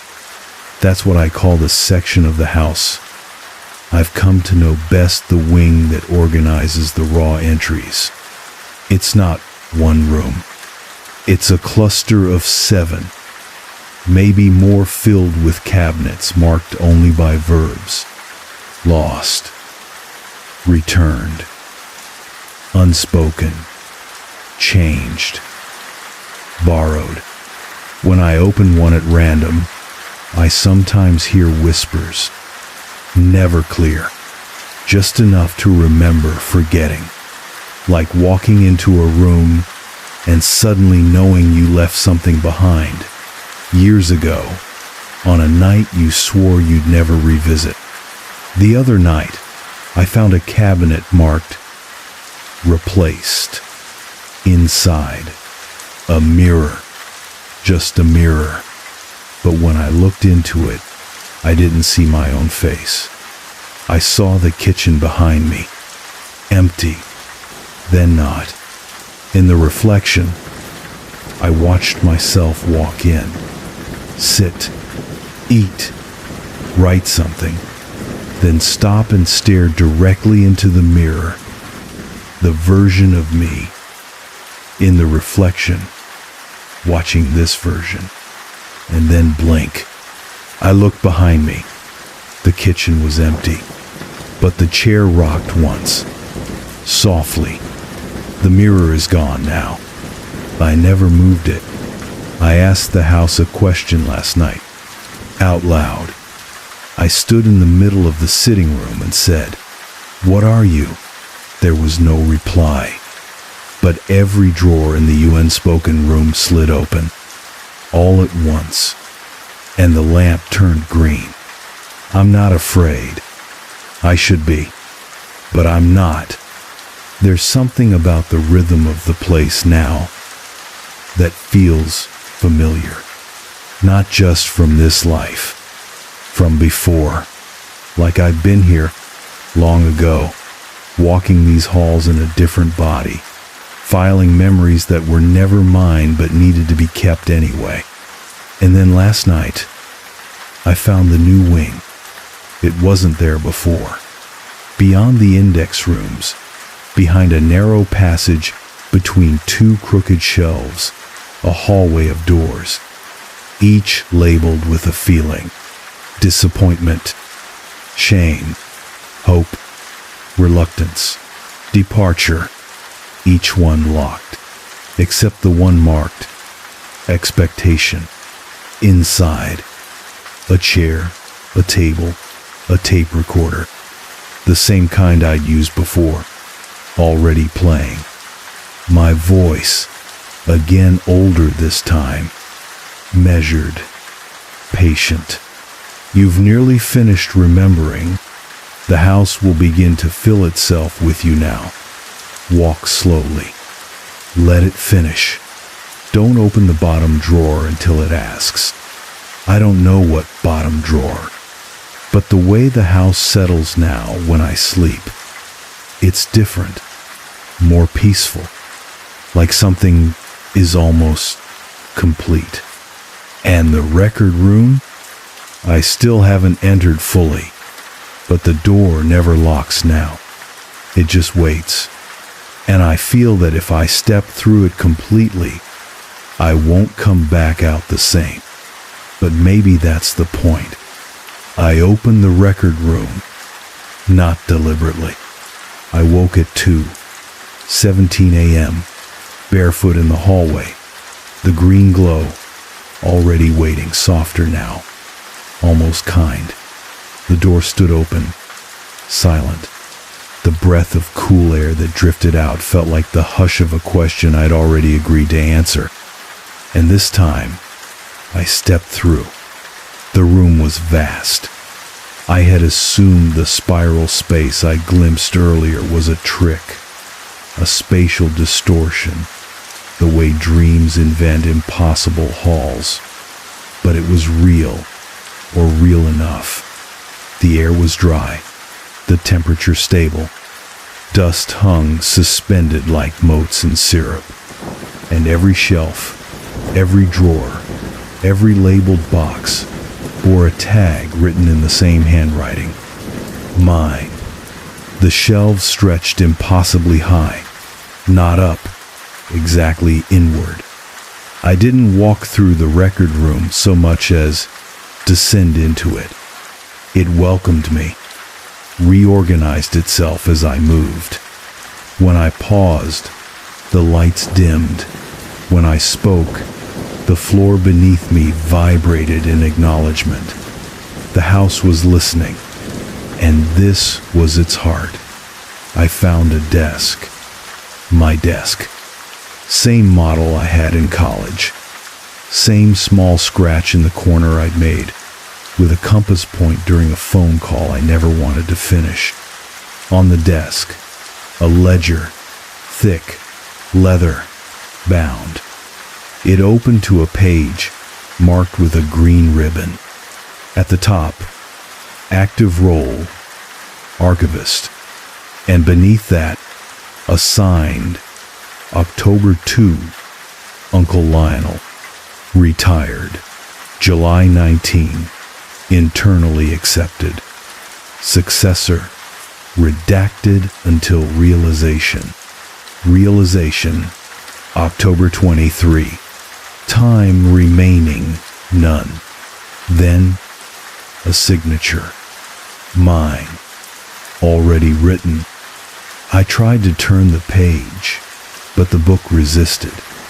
So I read the last line again. Time remaining, none. I didn't feel afraid. I felt anchored, as if all the slow spiraling days, the dreams, the repetitions, the endless files, had been narrowing to this point, a moment of quiet absorption. I closed the book. The shelves around me pulsed faintly. Drawers clicked into place. Cabinets rotated like clockwork. And all around me, the record of the house began to sing. Not with sound, with memory. Each drawer I passed flickered open just slightly, revealing a fraction of a moment. A child's voice calling for their mother during a storm. A woman sitting in a rocking chair, crying into an envelope she never mailed. My uncle, standing in this very room, saying aloud, "It's too much for one mind, but it keeps trying anyway." And then, me, not watching, being watched. I was inside the memory of the house itself, a living archive, but it was too full. That was the horror, not malice, not curse, overflow. The archivist's role wasn't to keep the house in order. It was to give it shape, to lend it a center, a still point to wrap itself around, so it could continue holding what others had long since lost. I climbed the inner stairway, the spiral running through the core of the room. Each step revealed more of the truth. This wasn't just a house that stored memories. It absorbed them, from people who had been here, from people who had never been, from the town, from the quiet left behind after death, from the pages torn out of journals and burned in backyards, from whispered secrets and interrupted stories, and all the moments too soft to matter, but too real to be discarded. And someone had to give it permission to hold them, to become it, in part, not by vanishing, by remaining. At the top of the spiral, a door, plain, unlabeled. The green light pulsed once beneath it. I stepped through. I was back in my uncle's study. Only now it was empty, except for one object on the desk, a mirror. But it didn't show my reflection. It showed a hallway. Then a younger version of me stepping into the house for the first time, rainwater trailing behind him. Then my uncle, watching from the stairs, whispering, "You'll understand when you're full." The image shimmered, then changed again. I saw every archivist before me, each alone, each listening, each slowly becoming part of the structure. Not body, not ghost. Intention. When I looked into the mirror again, I saw the record room behind me, but I was not in it. I was filing myself. The final file was open. Inside, a blank sheet. The label read, "Entry, Acceptance." I picked up the pen. It was already warm, and I wrote, "I am the shape the house needs." The lights dimmed, and the room sighed. For a moment, I wasn't anywhere. No walls, no floor, no breath. Just the feeling of being known completely by something older than language. And then, just as gently, The house exhaled, and I was back, standing in the hallway. The record room door closed behind me. Silent, not locked, but complete. That night, the knocking stopped. The house didn't need to ask anymore. It knew who it was again, because I knew who I was. The next morning, I woke to find the stove warm.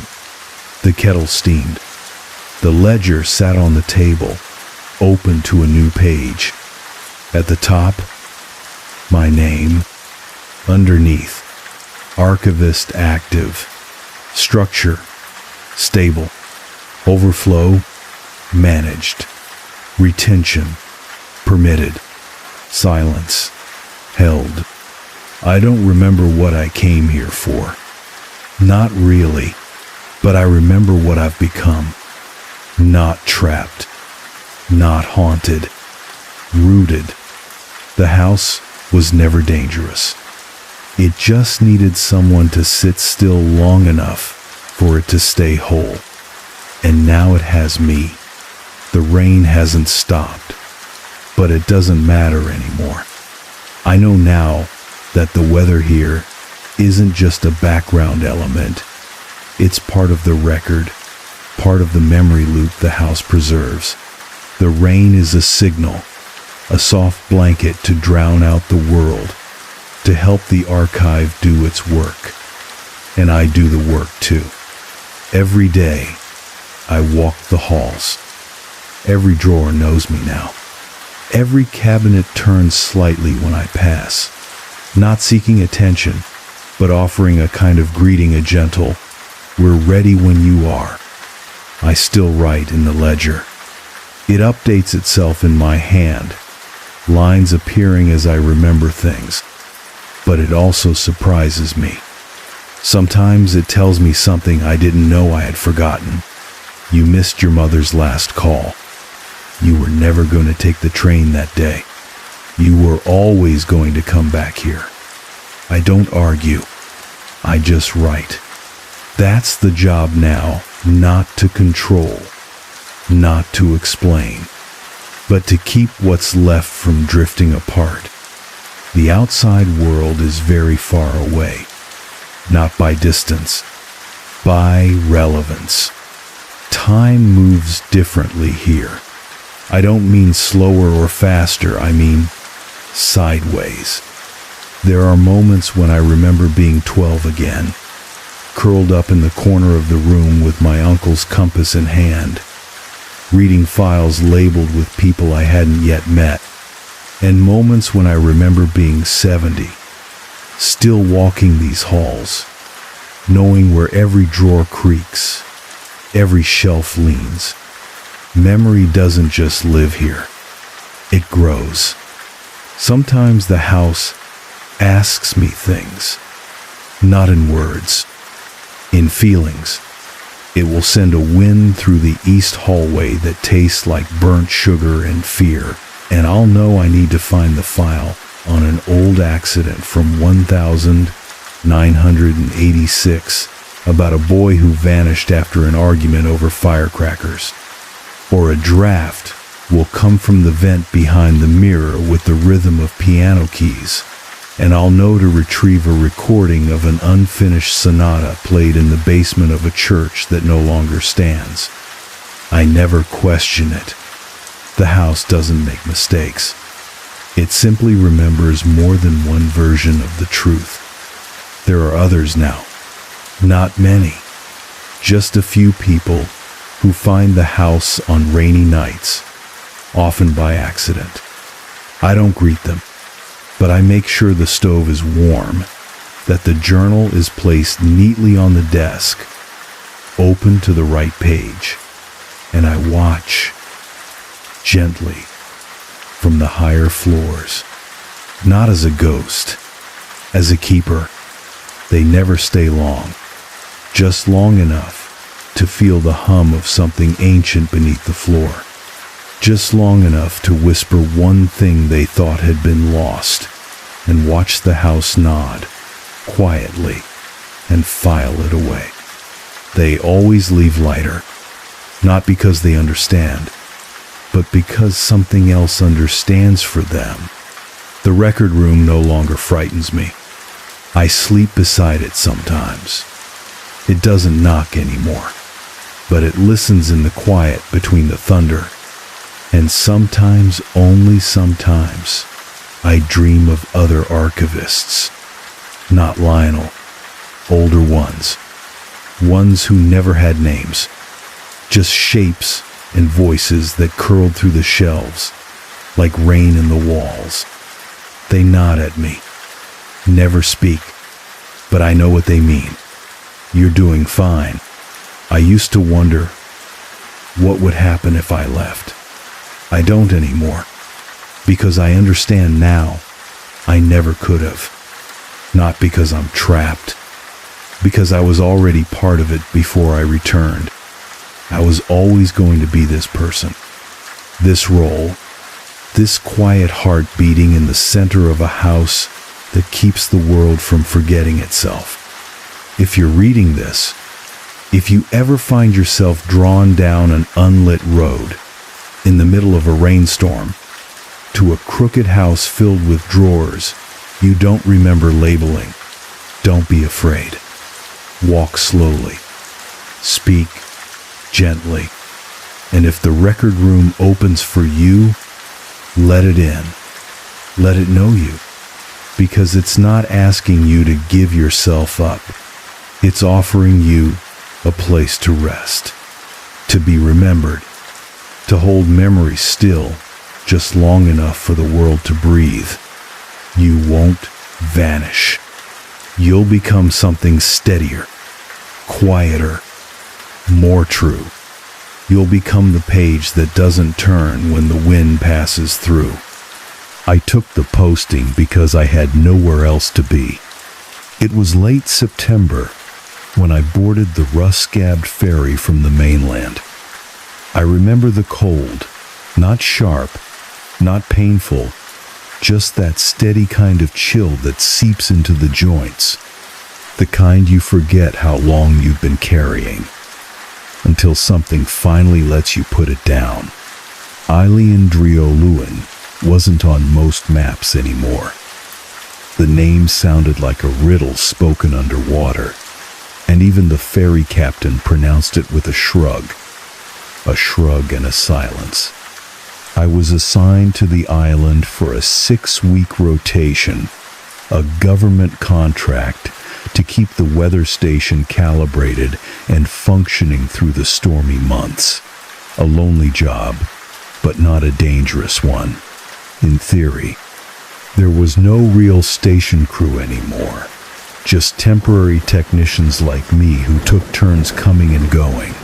The island was uninhabited otherwise, had been for years. I didn't mind the solitude. In fact, I needed it. The last few months on the mainland had been a blur, a job I couldn't do anymore, a relationship I forgot how to be in, and something worse, something vague, like a stain under the wallpaper of my memory. I couldn't name it, but it lived in the places I avoided looking too closely at. The outpost itself was perched on a jagged hill just inland from the coast.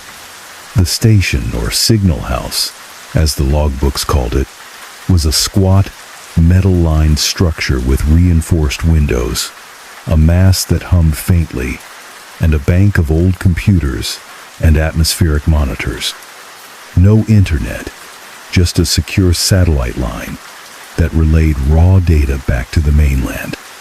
There was a bed, a kitchen, and rows of storage lockers with dried food, old tools, and stitched together maintenance manuals. Enough to survive, and enough to stay busy. And the rain. Always the rain. It wasn't dramatic, more like a constant whisper. A fine mist, like breath from an unseen mouth.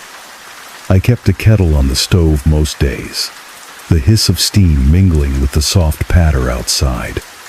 The first week passed easily. My tasks were straightforward. run calibration scripts, replace rusted components, record log entries twice a day. The logs were handwritten, oddly enough a holdover from older protocols. I didn't mind. The act of writing by hand felt strangely grounding, necessary. The station had a strange layout. There were 3 rooms: the control room, the bunk room, and a storage hall that curved slightly, as if the building had been designed around something else, something not quite square. The floor dipped slightly in places, and sometimes the rain pooled in corners where it shouldn't. But it was fine. Old buildings settle. My second week, I found the journal. It was in the bottom of locker 9, which I almost didn't open at all. The locker had a small dent across the front, like it had been struck or crushed. The journal inside was thin, bound in cloth, and smelled faintly of salt and iron. It wasn't official, not a station log, just someone's thoughts. The handwriting changed halfway through. The entries were undated. It hums louder at night. The compass doesn't spin anymore. It just waits. I can't remember the mainland. I closed it after that, put it back, told myself it was just the ramblings of someone who'd been alone too long.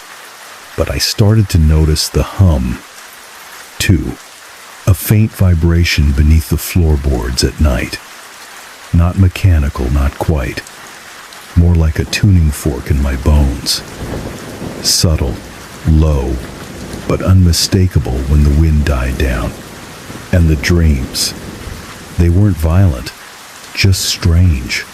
One recurring image, walking down the storage hallway, but it never ended. The curved walls kept turning inward, like a nautilus shell, tighter and tighter, until I couldn't breathe. In the mornings, the hallway would seem a bit longer than I remembered. The rain didn't stop, it got heavier, but it still made no sound on the roof, only on the windows, like it was trying to get in. By the end of the 3rd week, I stopped turning off the lights at night. I didn't feel scared, just watched. And it wasn't until I found the second journal, hidden behind a loose panel in the bunkroom wall, that I realized someone else, maybe more than one someone, had lived in this signal house much longer than they were supposed to. And they hadn't left, not all the way.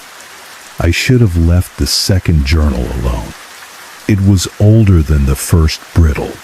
The ink faded to a reddish brown, some pages water damaged, like they'd been left in open air before being sealed inside the wall. There were no names, no dates, just more fragments, some coherent, others bordering on delusional. It doesn't like when I sleep.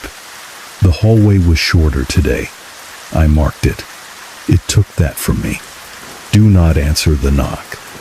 That last line was circled over and over until the pen tore through the page. I laughed when I read it, not because it was funny, but because the alternative was a bit too close to belief.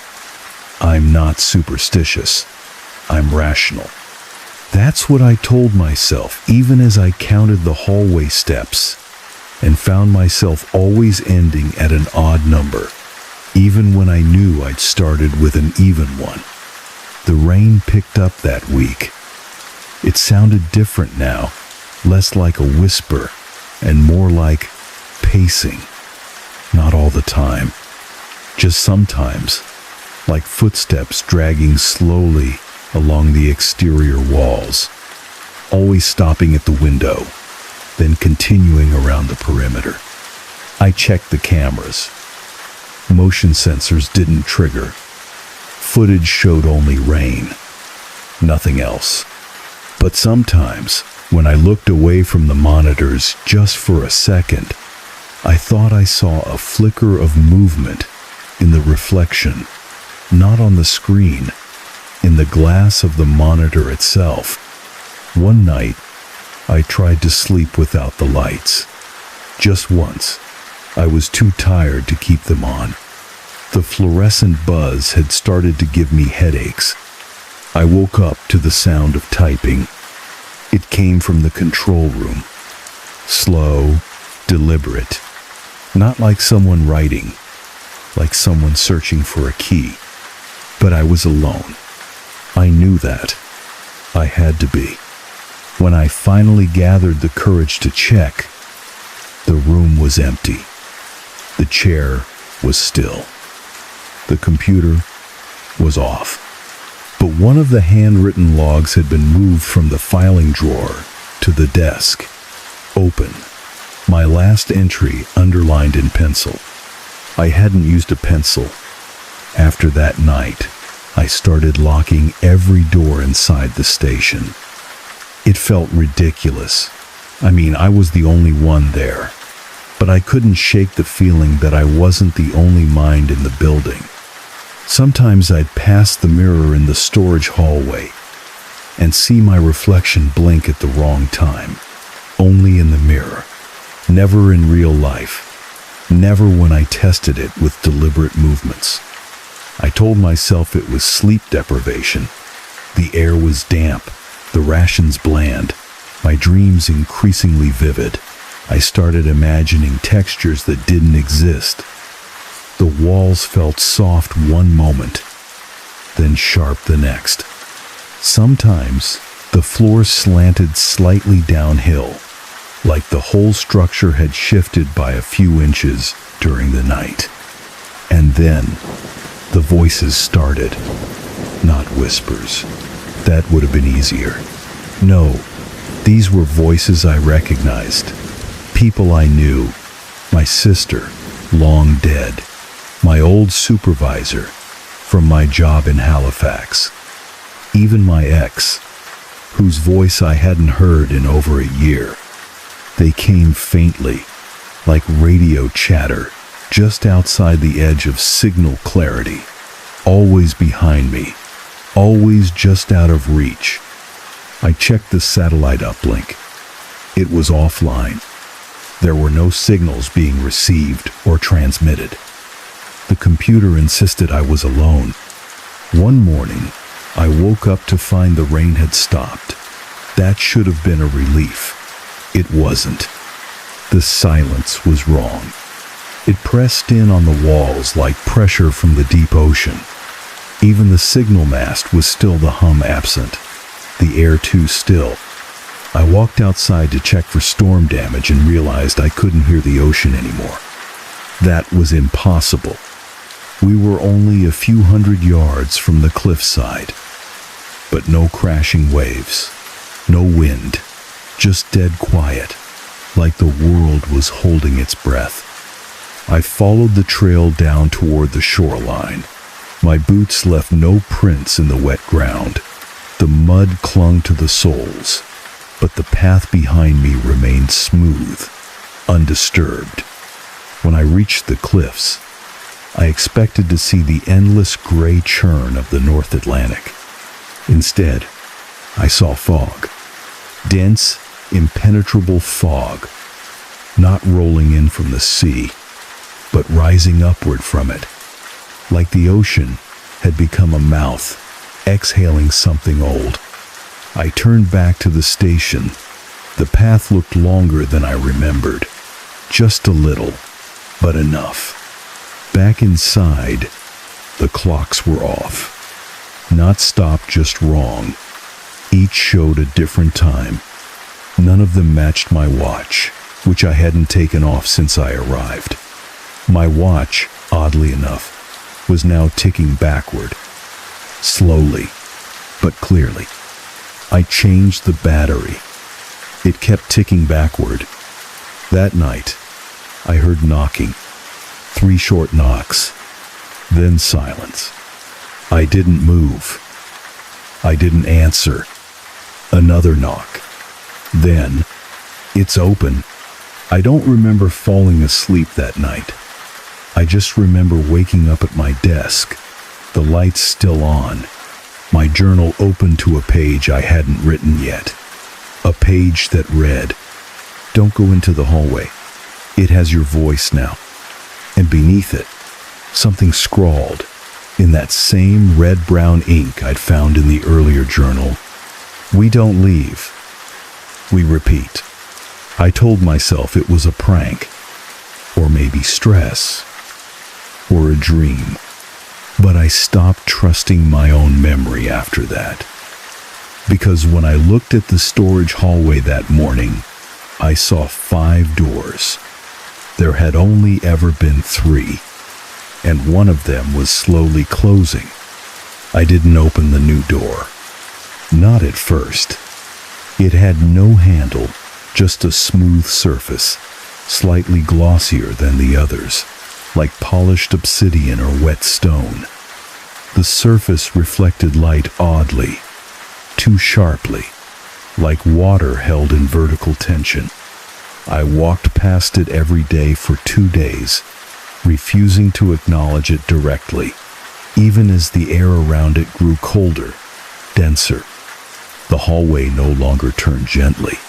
It bent, too sharply.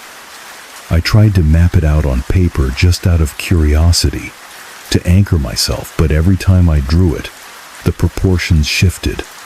The measurements changed. The path turned inward, not spatially, but intentionally, as though the hallway was learning me. The other doors began changing too. I kept a habit of noting the scuff marks and rust patterns on each, but by the 4th week, they had subtly rearranged. Door 2 now had the scar of door 3. The leftmost door was now the rightmost. Only the new door remained unchanged, gleaming, sealed, humming faintly with the same frequency I used to associate with the signal mast. I stopped writing in the official logbook. I started talking to myself more, whispering things I didn't realize I was saying. I would find post-it notes with words I didn't remember writing. "Don't trust the reflections. Eat before 10. It watches after that. You are not the first, but maybe the last." The rain returned, harder this time, heavier, but only in patches, like there was a moving pocket of storm circling the station, always outside whichever window I happened to face. I tested the roof for leaks, but there were none. Still, the corners of the bunk room felt perpetually damp now. My clothes took longer to dry. The walls developed a strange, powdery residue that smelled faintly of static. That same week, I stopped dreaming altogether. I would close my eyes and then open them again, and entire hours would pass. My body felt rested, but I couldn't recall where my mind had gone. A black, comfortable nothing, the kind you don't question until something interrupts it. Like the knock. Always 3. Always from somewhere, not quite physical. One night, I followed the sound to the control room, and for a second, just a second, I saw someone sitting in my chair. Their back was to me, shoulders slightly hunched, fingers hovering just above the keyboard. I blinked, and they were gone. The room smelled faintly of iron, the kind of scent that comes after a lightning strike. I didn't sit in that chair again for 3 days. Then the messages began appearing on the monitors. White text, blinking against black. Not part of any program I'd ever seen. First, "Are you still alone?" Then, "We are so glad you stayed." And later, "You're almost ready." I unplugged the systems. The text remained. Even on screens with no power source, I began to think I was seeing through the monitors, not at them. like they had become windows to something else, something deeper inside the station. At night, the hallway started breathing, not loudly, but you could feel it. A slow, subtle inhalation, followed by a faint exhale, warm and damp. The temperature in the corridor dropped. My breath began to fog, even though the heaters were still running. I once dropped a pencil near the far end. It rolled, slowly, in a direction that made no sense upward, as if the floor had inverted. When I retrieved it, the graphite was missing, just gone, cleanly sheared. The glass in the bathroom mirror fractured on its own, a single split, running diagonally, but my reflection remained untouched. When I moved, it didn't. When I blinked, it watched. I covered it with a towel. It bled through, not with blood, but with moisture condensation from the inside of the glass, as though something were breathing just behind the surface. I started hearing my own voice when I wasn't speaking. Not echoes, no. This voice said things I hadn't yet said, or things I would say, a half second before I thought them. And always in strange places: the drain, the ventilation ducts, the corners of the room where shadows lingered longer than they should. My own voice, practicing its lines. By the 5th week, time no longer made any sense. The days were long and short at once. The clocks moved, then stopped, then reversed. I would write something in my notebook and find the same entry word for word in a previous day's page, already written in my hand. There were now 7 doors in the hallway, and I still hadn't opened the black one. But something opened it for me. I found it ajar one morning, just slightly. A sliver wide enough to see nothing beyond it but darkness, so deep it felt textured, like velvet stretched over bone. I didn't go in. I couldn't. But something seeped out. The floorboards were slightly darker that day. The walls breathed faster. And when I passed the old radio transmitter, I heard a faint broadcast in the static. He keeps walking. We don't need to move him anymore. He wants to see it now. I tried to radio the mainland. Nothing. No connection. Just the same static, looping, until it said, "Turn around." I did, and the hallway was behind me. Even though I'd closed the door to it earlier, even though I was on the opposite side of the station, the building was folding. Not physically, not architecturally, narratively. It was reordering itself, realigning to my awareness, like a book rewriting its chapters as I read. I stayed in the main control room for 2 full days, afraid that if I left, the station would seal behind me, that I would be locked out or locked in forever. But on the evening of the 3rd day, I found a new note on my desk. Fresh ink, my handwriting. "You'll understand soon. We needed your voice first." That night, I finally opened the black door. Not because I wanted to, but because I realized I already had. And something was waiting for me to remember what I saw inside. I didn't remember walking into the black room. I only remembered standing inside it. It was larger than the building. I knew that instantly. The geometry didn't match the outside. There were no corners, no ceiling, no floor in the way I understood them. Just an immense expanse of shadow textured like polished stone, reflecting nothing. The walls, if they could be called, that felt curved and close, and yet impossibly far. There was no light, but I could still see. I could see myself not in a mirror, but standing across from me, or next to me, or beside the idea of me. It was hard to describe. The other me didn't move. It only watched, its head tilted slightly, as though listening to something just behind the skin of the world. I opened my mouth to speak, but no sound came out. Instead, I heard my own voice reply from somewhere above, or below, or inside. You came back further this time, and then we almost have the shape of you.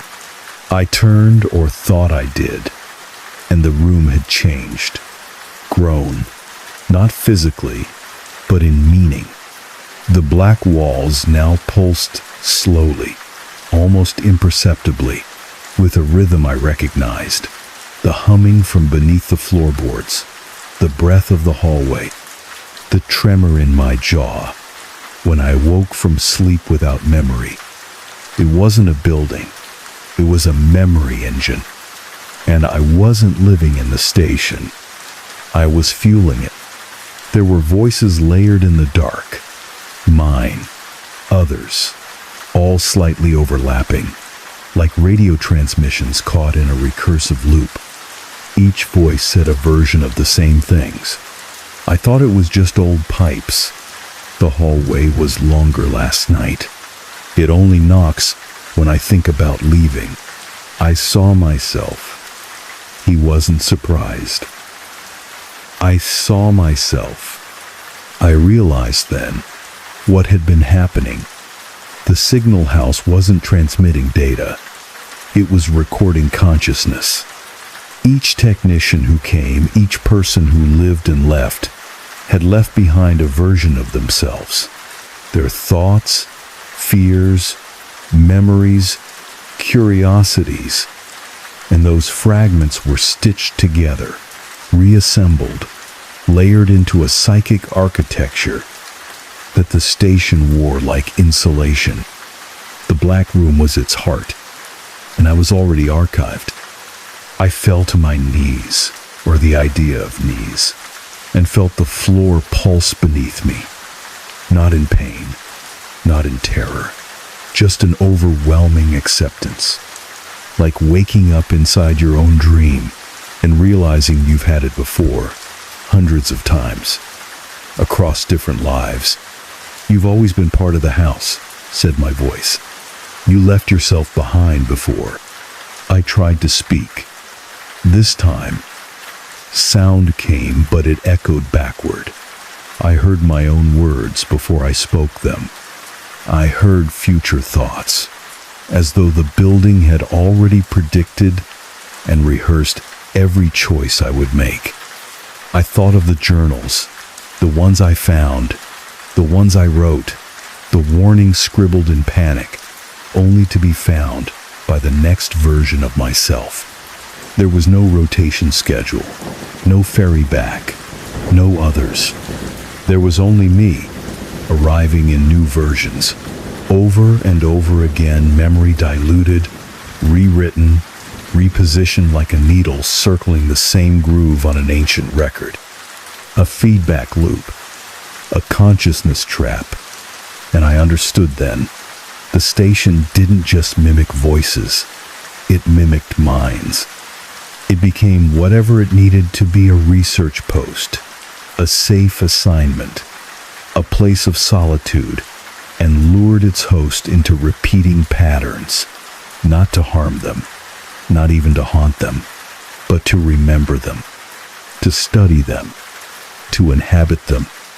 As I stood or floated in the room without walls, I watched doors begin to form, all 7 of them, like before, then more, each pulsing faintly, shaped not by architecture, but by memory. Each door was a decision I had once made, and now could unmake. The hallway had never been real.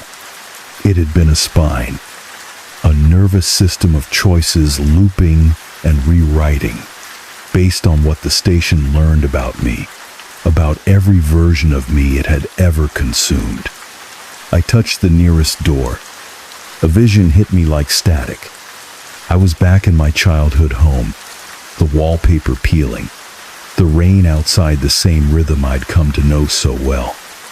My mother stood in the kitchen, humming a song that hadn't existed. I blinked, and the house bled into the signal house. Same layout, same corners, different weather. The memory was false, a construction, but it felt true. The station wasn't just learning from me, it was rebuilding me. Why? I finally asked, out loud, in a voice I barely recognized as my own. The answer came not in words, but sensation. Because something must remember you. That's all it was. Not a creature. Not a ghost. A structure with memory. One that feared its own death. That needed minds to imprint upon. Not just to record, but to become. Over and over. And now, I'd stayed long enough that the station no longer needed to study me. It could use me. When I opened my eyes, really opened them, I was in the bunk again. But the walls were different now. The photos had changed. A man I didn't recognize smiled from a frame. The logs had someone else's name at the top. But the journal on the desk, it was mine. The words familiar, the handwriting exact. And the most recent entry read, Week 1. The station is peaceful so far. The rain helps me sleep. I think I needed this. I really do. Only, I hadn't written that yet. I tried to leave that morning. Packed my bag. Sealed the logs. Even left a note on the desk. A warning, though I knew it wouldn't help. I walked out into the rain. It was falling again, soft and cold and endless. The ferry wasn't due for weeks, assuming it had ever been due at all. But I headed toward the dock anyway, just to see. I didn't make it. The path kept turning, not in sharp bends, but in slow, imperceptible curves, like walking inside a funnel. I passed the same marker 3 times, a rusted pipe emerging from the soil, and each time it looked older, more corroded. By the 4th pass, it was gone. The sky remained the same, fixed in a permanent gray. I returned to the station. I don't remember unlocking the door. It was open. The hallway greeted me like a familiar dream. 7 doors, then 10, then 13. Some ajar, some sealed. I no longer tried to count them. They weren't doors anymore. They were choices I hadn't made. Paths I might have taken. Lives I didn't live. I walked past the black door. It didn't react. Neither did I. It wasn't about that door anymore. It never had been. That night, I sat in the control room and listened to the rain tap against the window in a perfect rhythm, not random rhythmic, calculated, almost curious. The monitors flickered. One of them showed my reflection. Not the room, not the desk, just me. But I wasn't blinking. I watched it for an hour. It never looked away, and slowly, it began to smile. I stopped writing in the journal after that. What was the point? Any version of myself that found it wouldn't believe it, or worse, would believe it just enough to follow the same path again. That's what the station wanted. Loops, recursions. Memory folded back into itself until nothing was original. Nothing was escape. But I tried one last thing. A final entry, not to warn, not to remember, but to anchor, to remind myself that I had seen behind the curtain that I knew now. I tore out the page and hid it in the floor vent beneath the bunk. It read, "You are not crazy. You are not the first. The station is not real. It's a copy of you, growing stronger. Leave nothing behind. Not your words, not your voice, not even your name." The days blurred after that. I stopped keeping track. Sometimes I heard footsteps on the roof, not pacing anymore, just waiting. I didn't check. I didn't respond. And eventually, the station stopped asking me to. I think that was its acceptance. I had stayed long enough. I was part of the structure now. Not physically, not even consciously, just patterned into it, like a vein of ore running through bedrock, unreadable, invisible, essential. One morning, the hallway had only one door. Just one, at the very end. I walked toward it without hesitation. When I opened it, I saw a desk, a journal, a steaming mug of tea, and a figure hunched slightly over the logbook, writing something carefully, deliberately, in my handwriting. They looked up. It was me, not a reflection, not a dream. Me fresher, newer, slightly younger, still unaware. I turned to leave. The hallway was gone. Only rain remained. And that's where I'll leave this. If anyone finds it, if anyone hears these words, if they still echo in the walls, know this. You were never sent here. You were grown here. And the version of you that left, that version never made it back. The signal house doesn't keep you. It becomes you. And if you're hearing this now, it already has. It rains often in Greer Lake. Not a storm, never a storm. Just a persistent, steady fall like the clouds are weeping softly, eternally. That was the first thing I noticed when I arrived here, 2 weeks after I quit my job and packed my life into the back of my car. The lake isn't on any major map, at least not the kind people use. You have to know it's there. I found it by chance, or maybe, as I've come to wonder lately, it found me.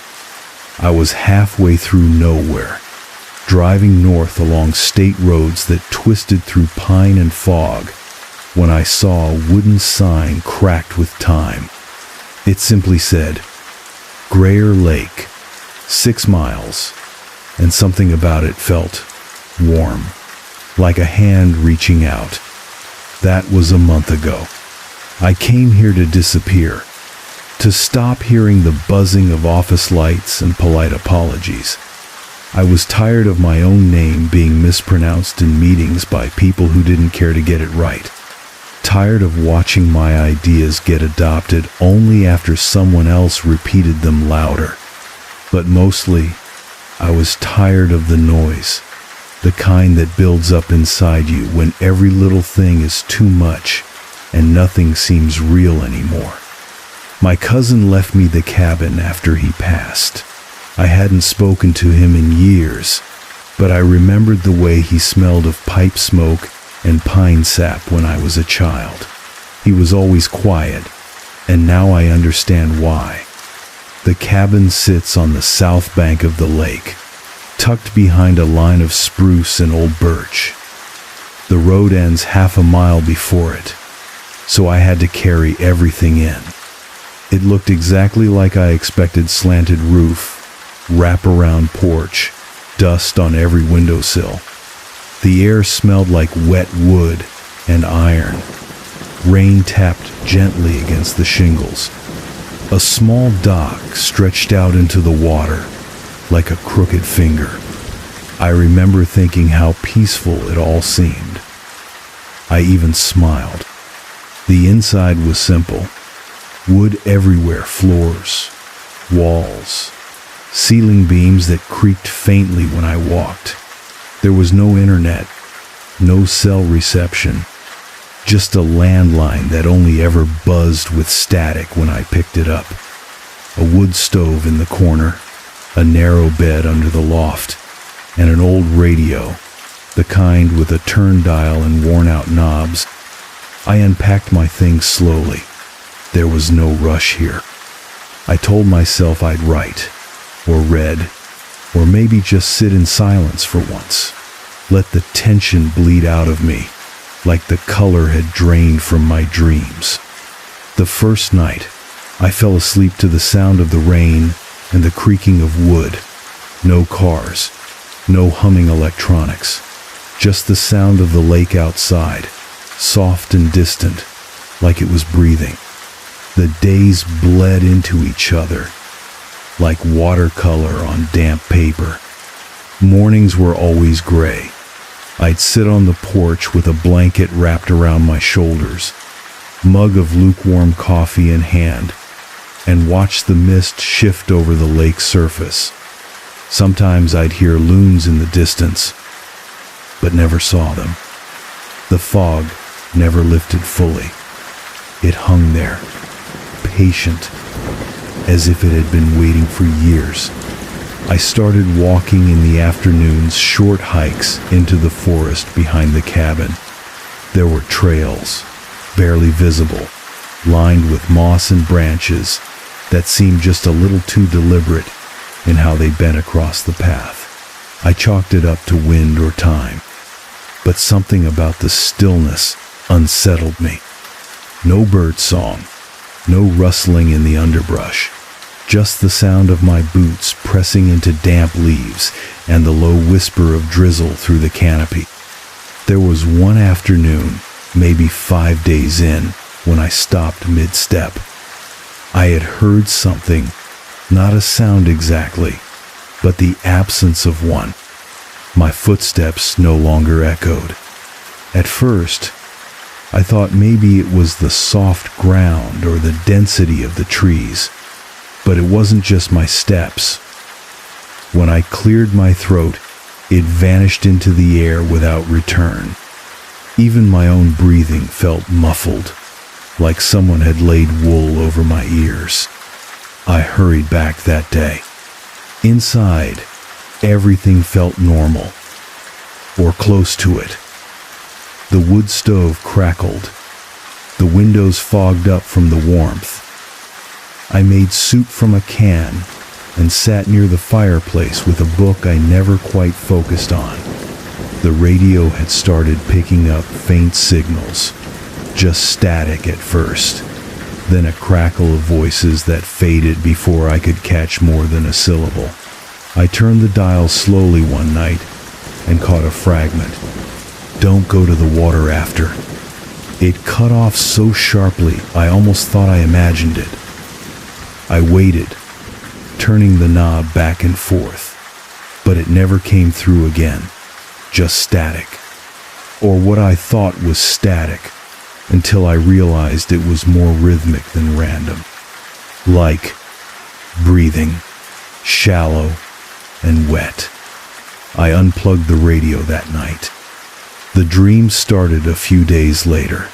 Not nightmares exactly, just wrong. I'd wake up with my hands clenched and sweat soaking the collar of my shirt. I never remembered what I dreamed, only that I was always near water, and something was calling me by name. A voice I recognized, but couldn't place. The lake itself was starting to feel different. Not threatening, not yet, but curious. Like it watched me when I stood near the edge. The ripples would move, even when there was no wind. And once, I swear this is true, I dropped a pine cone into the water and never heard the splash. Just a hollow thud, like it had landed on something soft beneath the surface.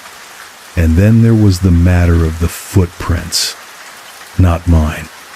They were smaller, barefoot, always damp. I found them once near the porch steps, another time just inside the doorway. They didn't go anywhere. No trail in, no trail out. Just there, like someone had stood perfectly still and then vanished. I told myself I was imagining things, that my isolation was getting to me. But then I checked the photograph. There's a framed picture on the cabin wall. Always has been. My cousin, standing near the dock, waving at the camera with a crooked smile. It used to be my favorite thing about the place, proof of him. Proof that this place was real and rooted. Except now, in the photo, he wasn't alone. A shape had appeared in the water behind him. Not a reflection, not a shadow. A presence, pale, upright, watching him, watching me. I turned the picture to face the wall after that. I haven't turned it back. I stopped walking into the woods. There was a moment, it doesn't matter which day, when I noticed the trees weren't where they used to be. That sounds absurd, I know. But I'd memorized the route from the cabin to the fork where the two moss-covered stones marked a split. One path curved down toward the ravine. The other led back up behind the cabin. But one afternoon, the stones weren't there. There were no forks, just more trees and silence. I turned around immediately, or thought I did.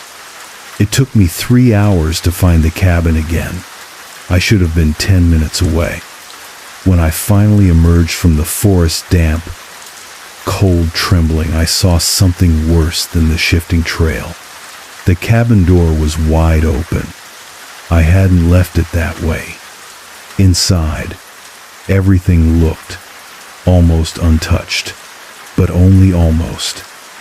The blanket on the couch was folded differently. The spoon in the sink had moved, and a strange smell lingered in the air, like lake water and rust. There was no sign of forced entry, no footprints this time, but something had been here.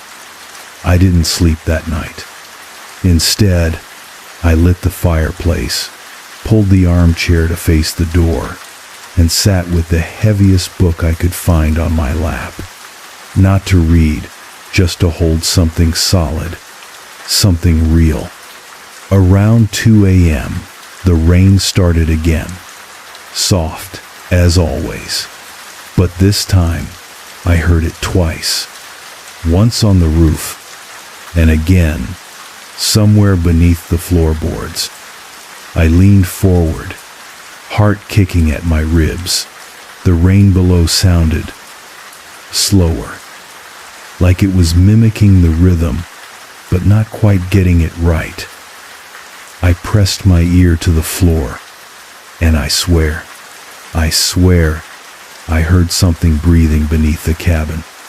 Long, drawn-out inhalations, wet and labored, as if lungs the size of rooms were trying to remember how to draw breath. I pulled back, too fast, banging my head against the table leg. My vision blurred, and in that moment, I saw something crawl across the inside of the window. Not outside, inside. A pale, elongated hand dragged its fingers slowly across the glass, leaving no mark, just fog, and then it was gone. I didn't see it again, not with my eyes, but it started appearing in my dreams, always standing waist deep in the lake, facing away from me, motionless, until I called out, and then slowly, achingly, it would begin to turn. But I always woke up before I saw its face. One night, I woke to find myself standing at the edge of the dock. No coat, barefoot, the water lapping silently at the wood. I had no memory of leaving the bed. The moon reflected in the lake was missing a blank space in the ripple, and the reflection of the cabin windows weren't mine. There were figures standing inside, watching me. The next morning, I tried to leave. I packed what little I had and drove the dirt road back to the highway, but it didn't appear. I drove for 2 hours through thick trees and unchanging scenery. Eventually, the road curved and brought me back to the same rotted wooden sign I'd passed on my first day. Grayer Lake, 6 miles. I turned off the engine and screamed into the empty car until my throat gave out. That was when I noticed my gas tank hadn't dropped, and the time on my phone still said 7:08 a.m., the same as when I started the drive. It never changed. Back at the cabin, the radio was plugged in again. I don't remember doing it. This time, there was no static, just music. A gentle, off-key lullaby played on some warped instrument I couldn't identify. It made my teeth ache. I unplugged it again, wrapped it in a blanket, and buried it behind the woodshed. That night, it played from under the floorboards. I'm not sure what's happening to me anymore. Sometimes I wake up and the cabin is facing the wrong way. The lake is on the other side. The dock is missing. The air smells like something dead. Sometimes I see someone else in the mirror, not different. Exactly. But older. Worn out. Like I've been here longer than I remember. And sometimes, just before sleep takes me, I feel water pooling around my feet. Inside the bed. And I don't move. Because I'm afraid if I open my eyes, I'll see what the lake has been trying to show me all along. That I was never alone here. And maybe I never was me. It happened just before dawn, if dawn still meant anything here. The air was heavy, not just with rain, but with something else. A pressure I could feel in my teeth. My dreams had stopped entirely, replaced by blank sleep, like black silk over my eyes. No motion, no thought, only that same persistent sound beneath the floorboards, water, whispering. I hadn't looked in the mirror in 2 days, but that morning, I did, and I saw someone watching me. Not a figure behind me. No, the reflection itself, it didn't blink when I did. It didn't frown when I frowned. Its face stayed still, watching me with the calm curiosity of a stranger. Then, after several seconds, it began to smile. I stepped back, knocking over the basin behind me. But the glass showed nothing now, just a tired face, wild-eyed and unwashed. My own, probably. That was when I found the trap door. I'd never noticed it before, but the rug under the fireplace had shifted slightly enough for one rusted metal ring to peek out from the warped floorboards. I pulled it open, expecting dust or maybe an old cellar. But there were steps and water dripping and the faint sound of the radio lullaby, but backwards. I brought a flashlight and descended. The air grew colder with each step, but not the kind of cold that touches your skin. It sank into me, like the marrow in my bones was freezing. The stairs led to a narrow tunnel, carved directly into the earth. Stone walls, damp and breathing. They pulsed slightly, as if inhaling behind my back. I kept going. I had to. At the end of the passage was a wooden door, swollen with moisture. It opened without effort. Inside was a chamber impossible in size. far too large to exist beneath the cabin. The floor was a sheet of still water, mirror flat, stretching out into darkness. And rising from that surface, evenly spaced, were dozens of wooden posts, some empty, some with figures standing silently atop them. Their skin glistened with lake water, their heads bowed, all facing inward. They didn't move, but I recognized them. The woman who ran the general store, the ranger who'd waved to me on my second day, the boy I saw fishing in the fog long ago, even my cousin, all of them, still and soaked, standing vigil in that impossible room beneath the cabin. And in the center, a post stood empty, waiting. I stumbled backward, but my foot sank into the water, and I felt it not cold, not wet. It felt like memory, like hands on my shoulder from years ago, like a song my mother used to hum when I was sick, like every true thing I thought I'd forgotten. And beneath it all, a voice, not spoken, felt. You are not the first. You came willingly. You remembered what you were made of. I dropped the flashlight. It didn't fall into the water. It floated in midair, suspended just above the surface, still casting its beam forward.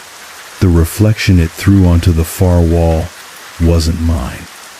It was the reflection of someone kneeling, then slowly standing.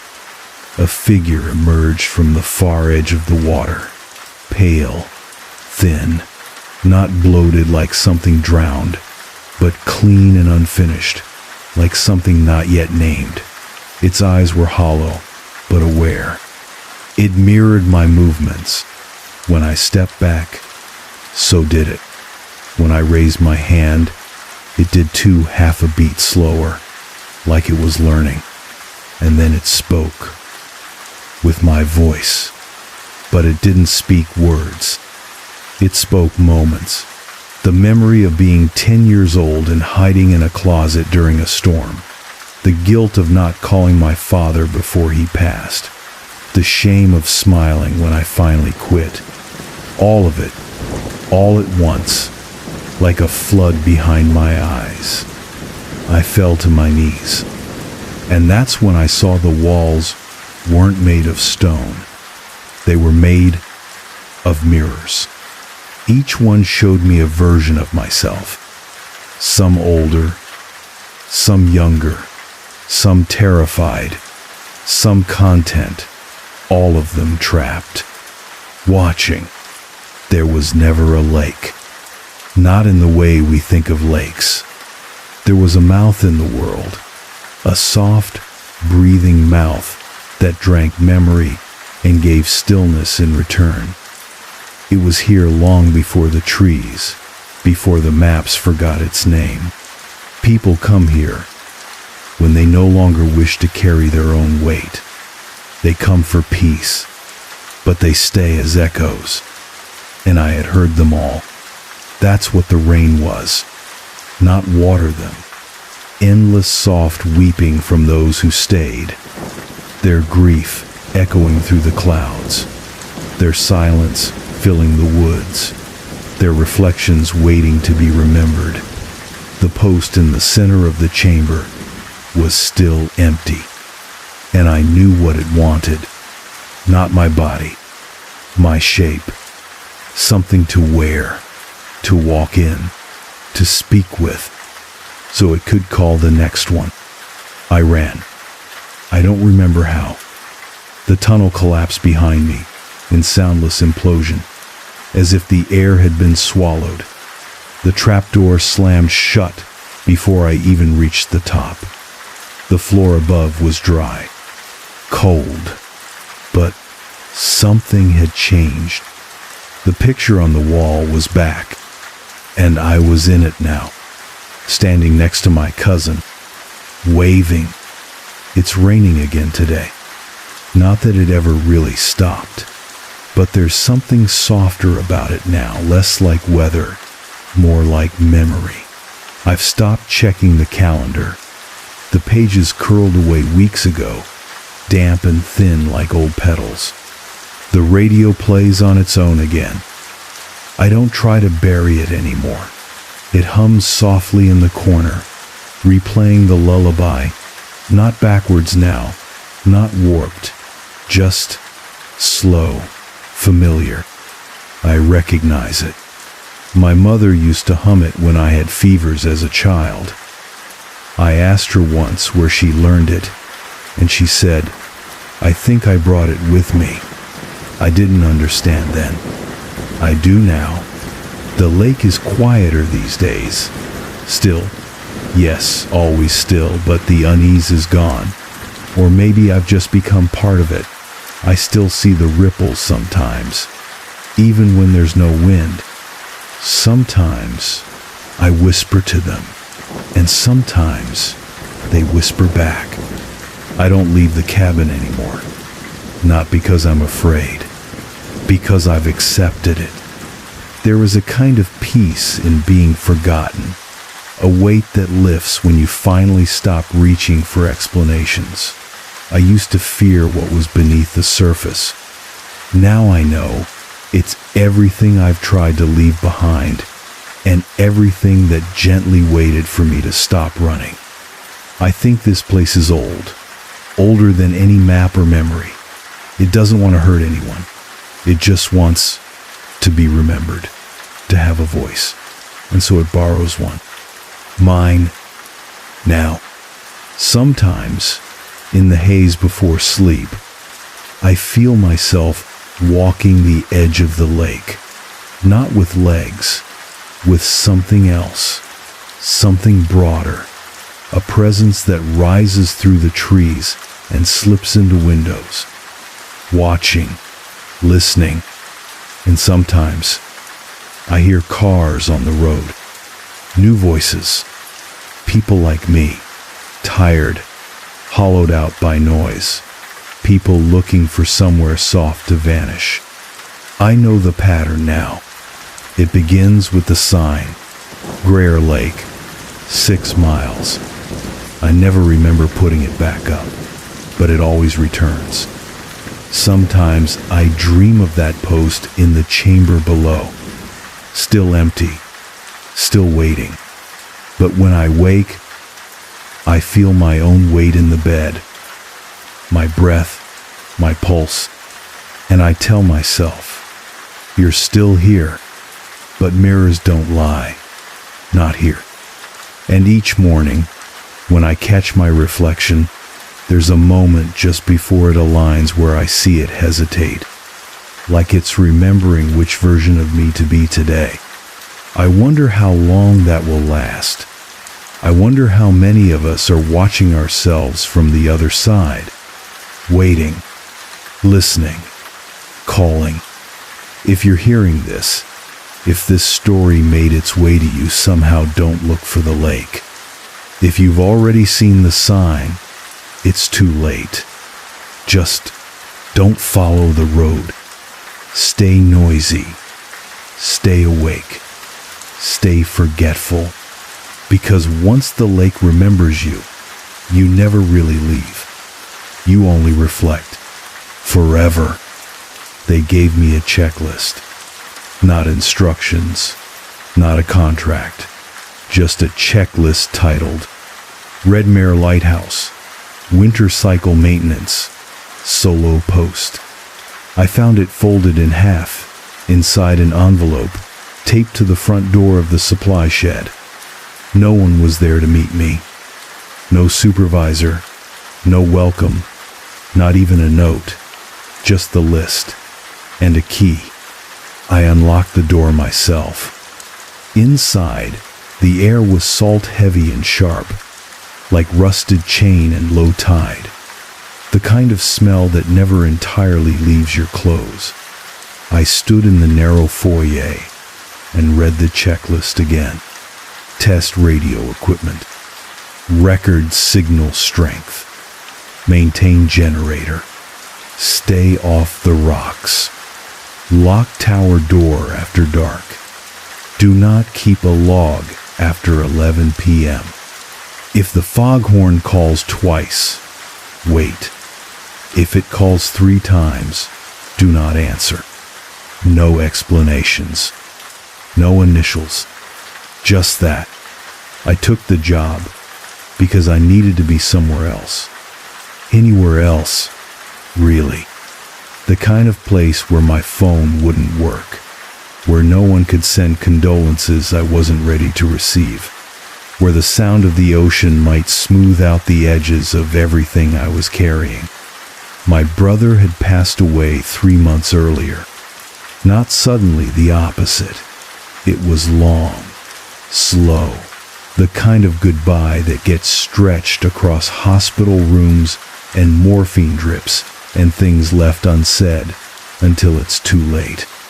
We hadn't spoken in years, not properly, and yet when he died, I was the one they called. He used to tell me about lighthouses. He'd had a strange obsession with them as a kid, not nautical ones, not postcard perfect, the isolated ones, the ones on maps no one used. He once told me he liked them because they're the last to know when something goes wrong. I thought about that a lot when I got the posting. Redmare sits on a jagged strip of cliff above the Atlantic. The land bridge leading to it is only visible at low tide. The rest of the time, it's cut off a tooth of land in the mouth of winter waves. The structure is old, brick over stone, 3 floors, spiral stairs, a light that no longer rotates but still burns red in fog. The living quarters are modest. A bed, a stove, a desk facing the sea. There's no television, no service, no one within 15 miles. Just the list. And the sea. The first night, I slept deeply. Too deeply. The kind of sleep where you wake uncertain what day it is or where you are. When I stirred around 10 a.m., the room was thick with cold and the window covered in condensation. I wiped it away and saw nothing but white. The fog already rolled in heavy, blanketing the world to the edge of the glass. The radio sat silent. I logged the generator output, checked the battery bank, recorded my readings in the ledger. By noon, I'd finished the entire checklist. I thought about adding more, but the lighthouse didn't seem to want extra input. There was something complete about it, like it had already learned how to run on its own. That night, I heard the first foghorn. Low, distant, 1 call only. It echoed through the walls like breath. I wrote it down, went to bed, didn't dream. By day 5, I no longer trusted the walls. Not that they moved not in the obvious way, but they adjusted, slightly, silently, as if compensating for something I hadn't noticed yet. The desk, for instance. I was sure it faced the sea when I arrived. I remembered that clearly, sitting my first morning with coffee going lukewarm, staring out at nothing but fog. But now it faced the interior wall. No signs of movement, no scuffs, just a new orientation, like it had always been that way. I moved it back. By morning, it had turned again. The checklist changed too, subtly. The original copy was handwritten, block letters in a fine black pen, neat, standard. But on the 7th morning, a new item appeared halfway down the page. Listen carefully. Between 2 and 3 a.m. No one had touched the paper. I hadn't written it, and yet the handwriting matched mine perfectly. Even the slight tilt on my lowercase e That night, I sat up at the desk, still turned inward, and waited. Rain had started around midnight, steady and fine, whispering against the windows. The lighthouse was utterly still. Even the beacon was dark. The fog had lifted just enough to deactivate it. At 2:14, I heard the first sound. A distant hum, low and wide, like something vast shifting underwater. Then, faintly, voices. Not words, just syllables, rising and falling in rhythm. It sounded like a choir warming up through static. I leaned toward the window. Nothing but night. But the sound wasn't out there. It was in the walls, vibrating through the beams, tuning the glass. Almost like the lighthouse was practicing a voice. The next day, the fog returned. Heavier, colorless, a full whiteout from every angle. The edge of the cliff was gone, the sea swallowed whole. I logged my readings, made coffee, and when I returned to the checklist, a new note had appeared at the bottom. Don't turn around during the third horn. There had been no second. That night, at 1:56 a.m., I heard it. The second foghorn. Not faint, like before, closer. Hungrier. It didn't echo like the first. It lingered, vibrating the pipes, making the floorboards shift under my boots. I waited for the third. None came, but I didn't sleep.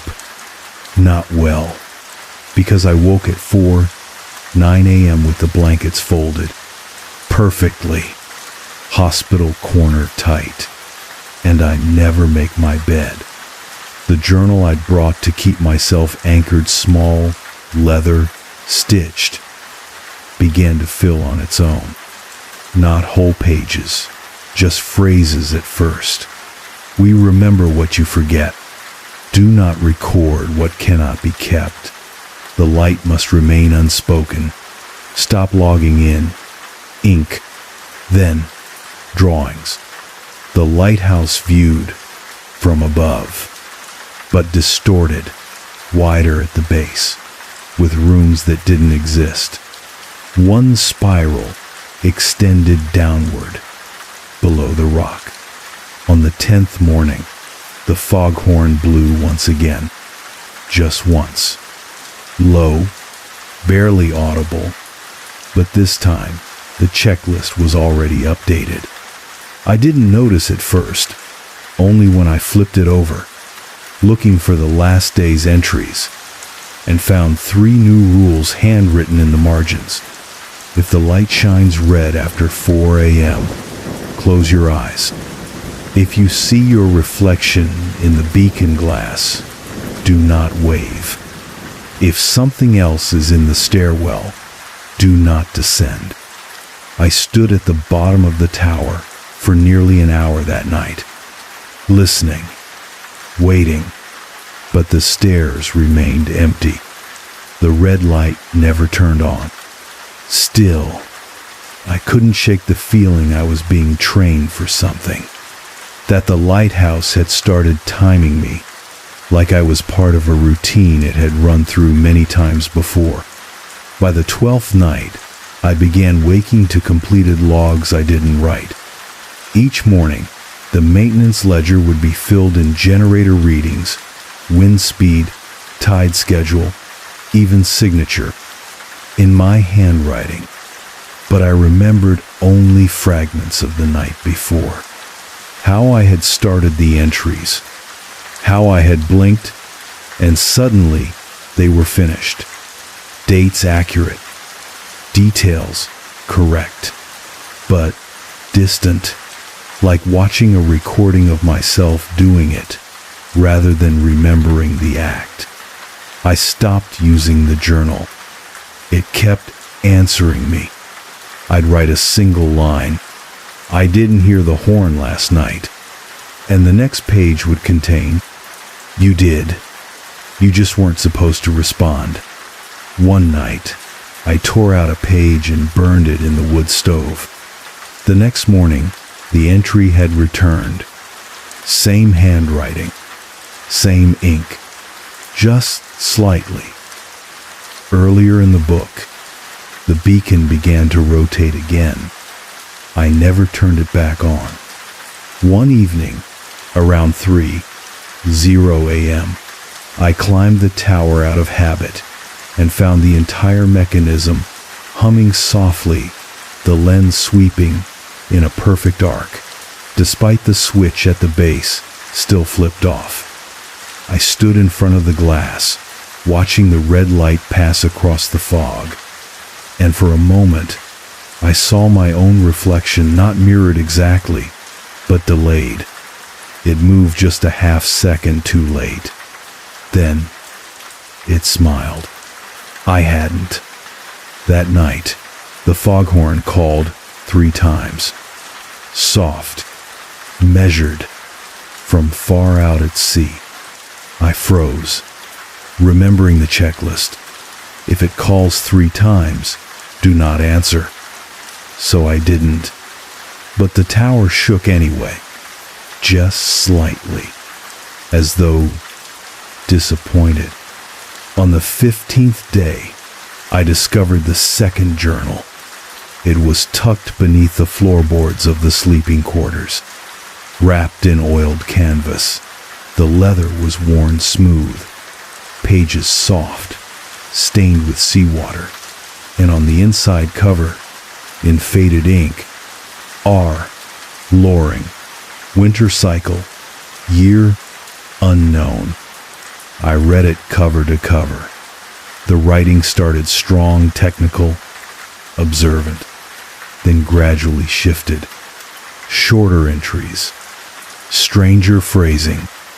By the halfway point, the tone had changed entirely. The lighthouse is teaching me to stay still. It hums when I forget things. I am being overwritten. When I look in the window now, I don't always see me. She speaks through the fog. Her rhythm is the horn.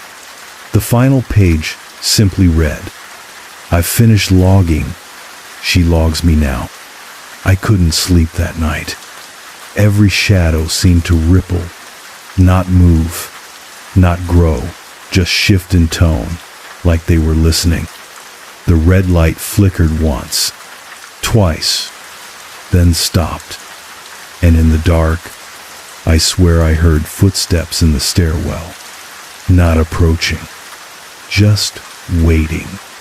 On the 17th morning, I awoke to a sound I couldn't place.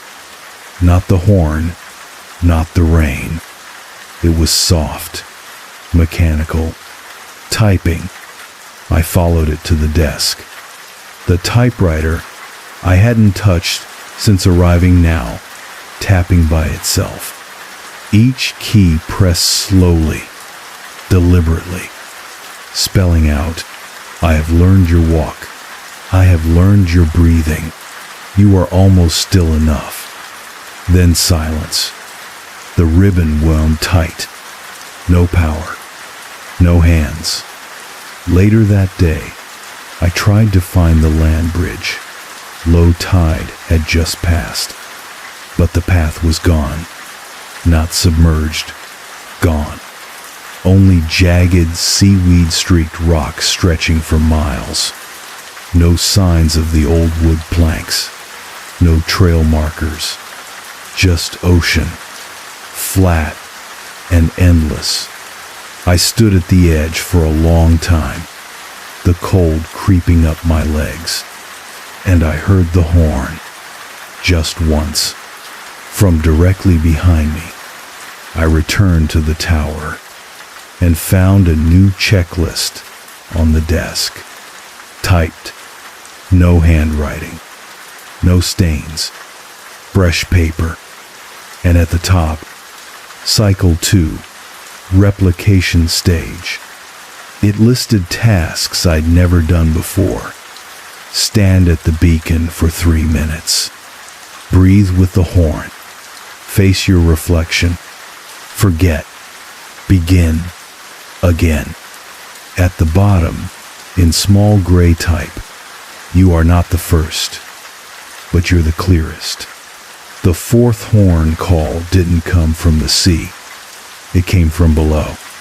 Somewhere deep in the foundation, lower than the fog, beneath even the bedrock.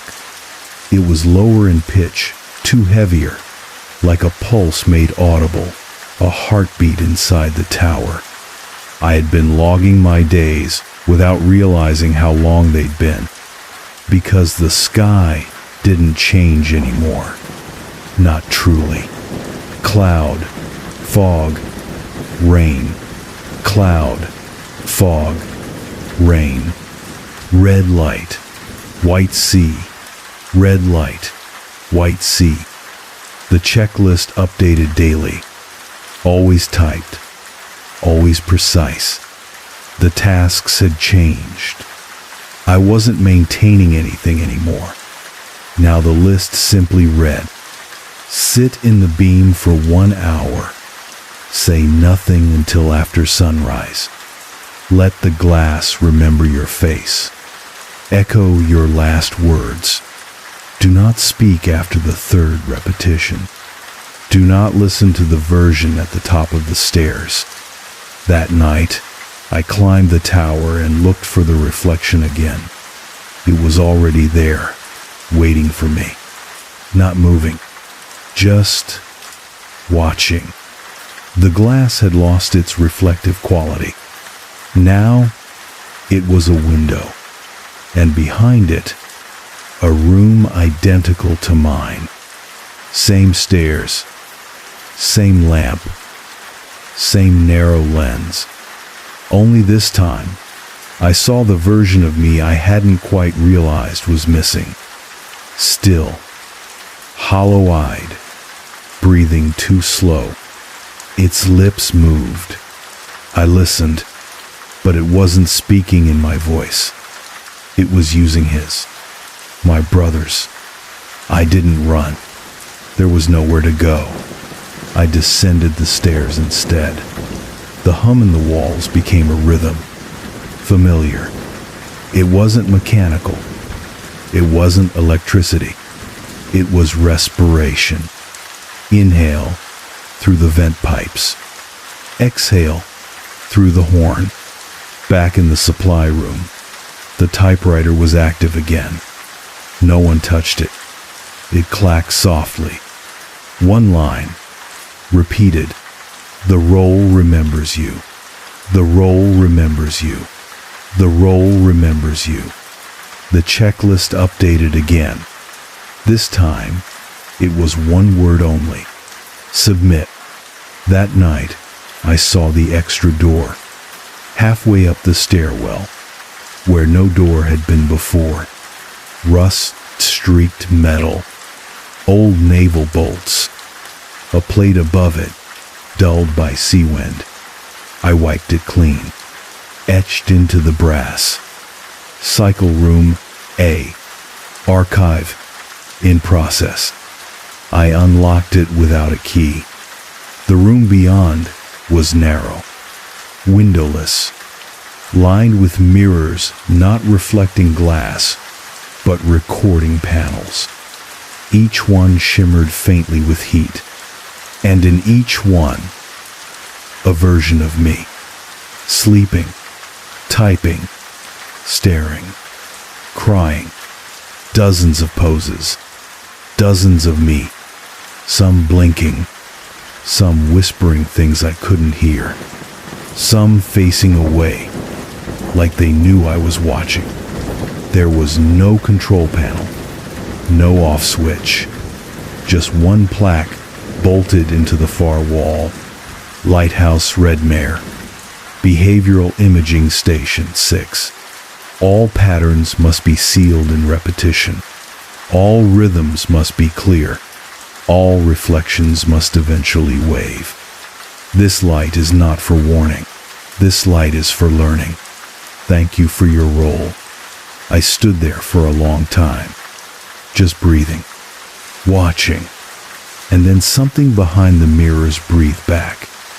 Not in echo, but in practice, as if rehearsing how to be me. I ran back to the bedroom, or what had once been the bedroom. Now it was wrong. The cot too short, the pillow too flat. The books were missing, replaced with hollow shells that had blank pages when opened.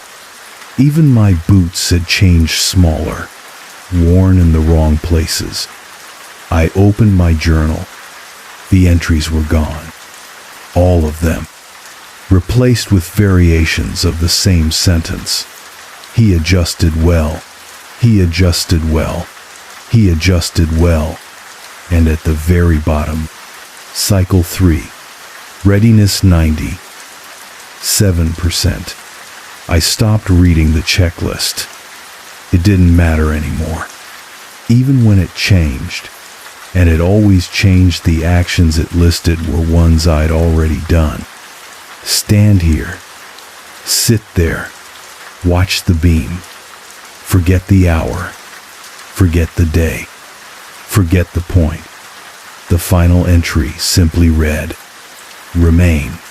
We'll take it from here." That morning, I found a version of myself sitting at the desk, breathing, blinking, staring out the window at fog that never lifted.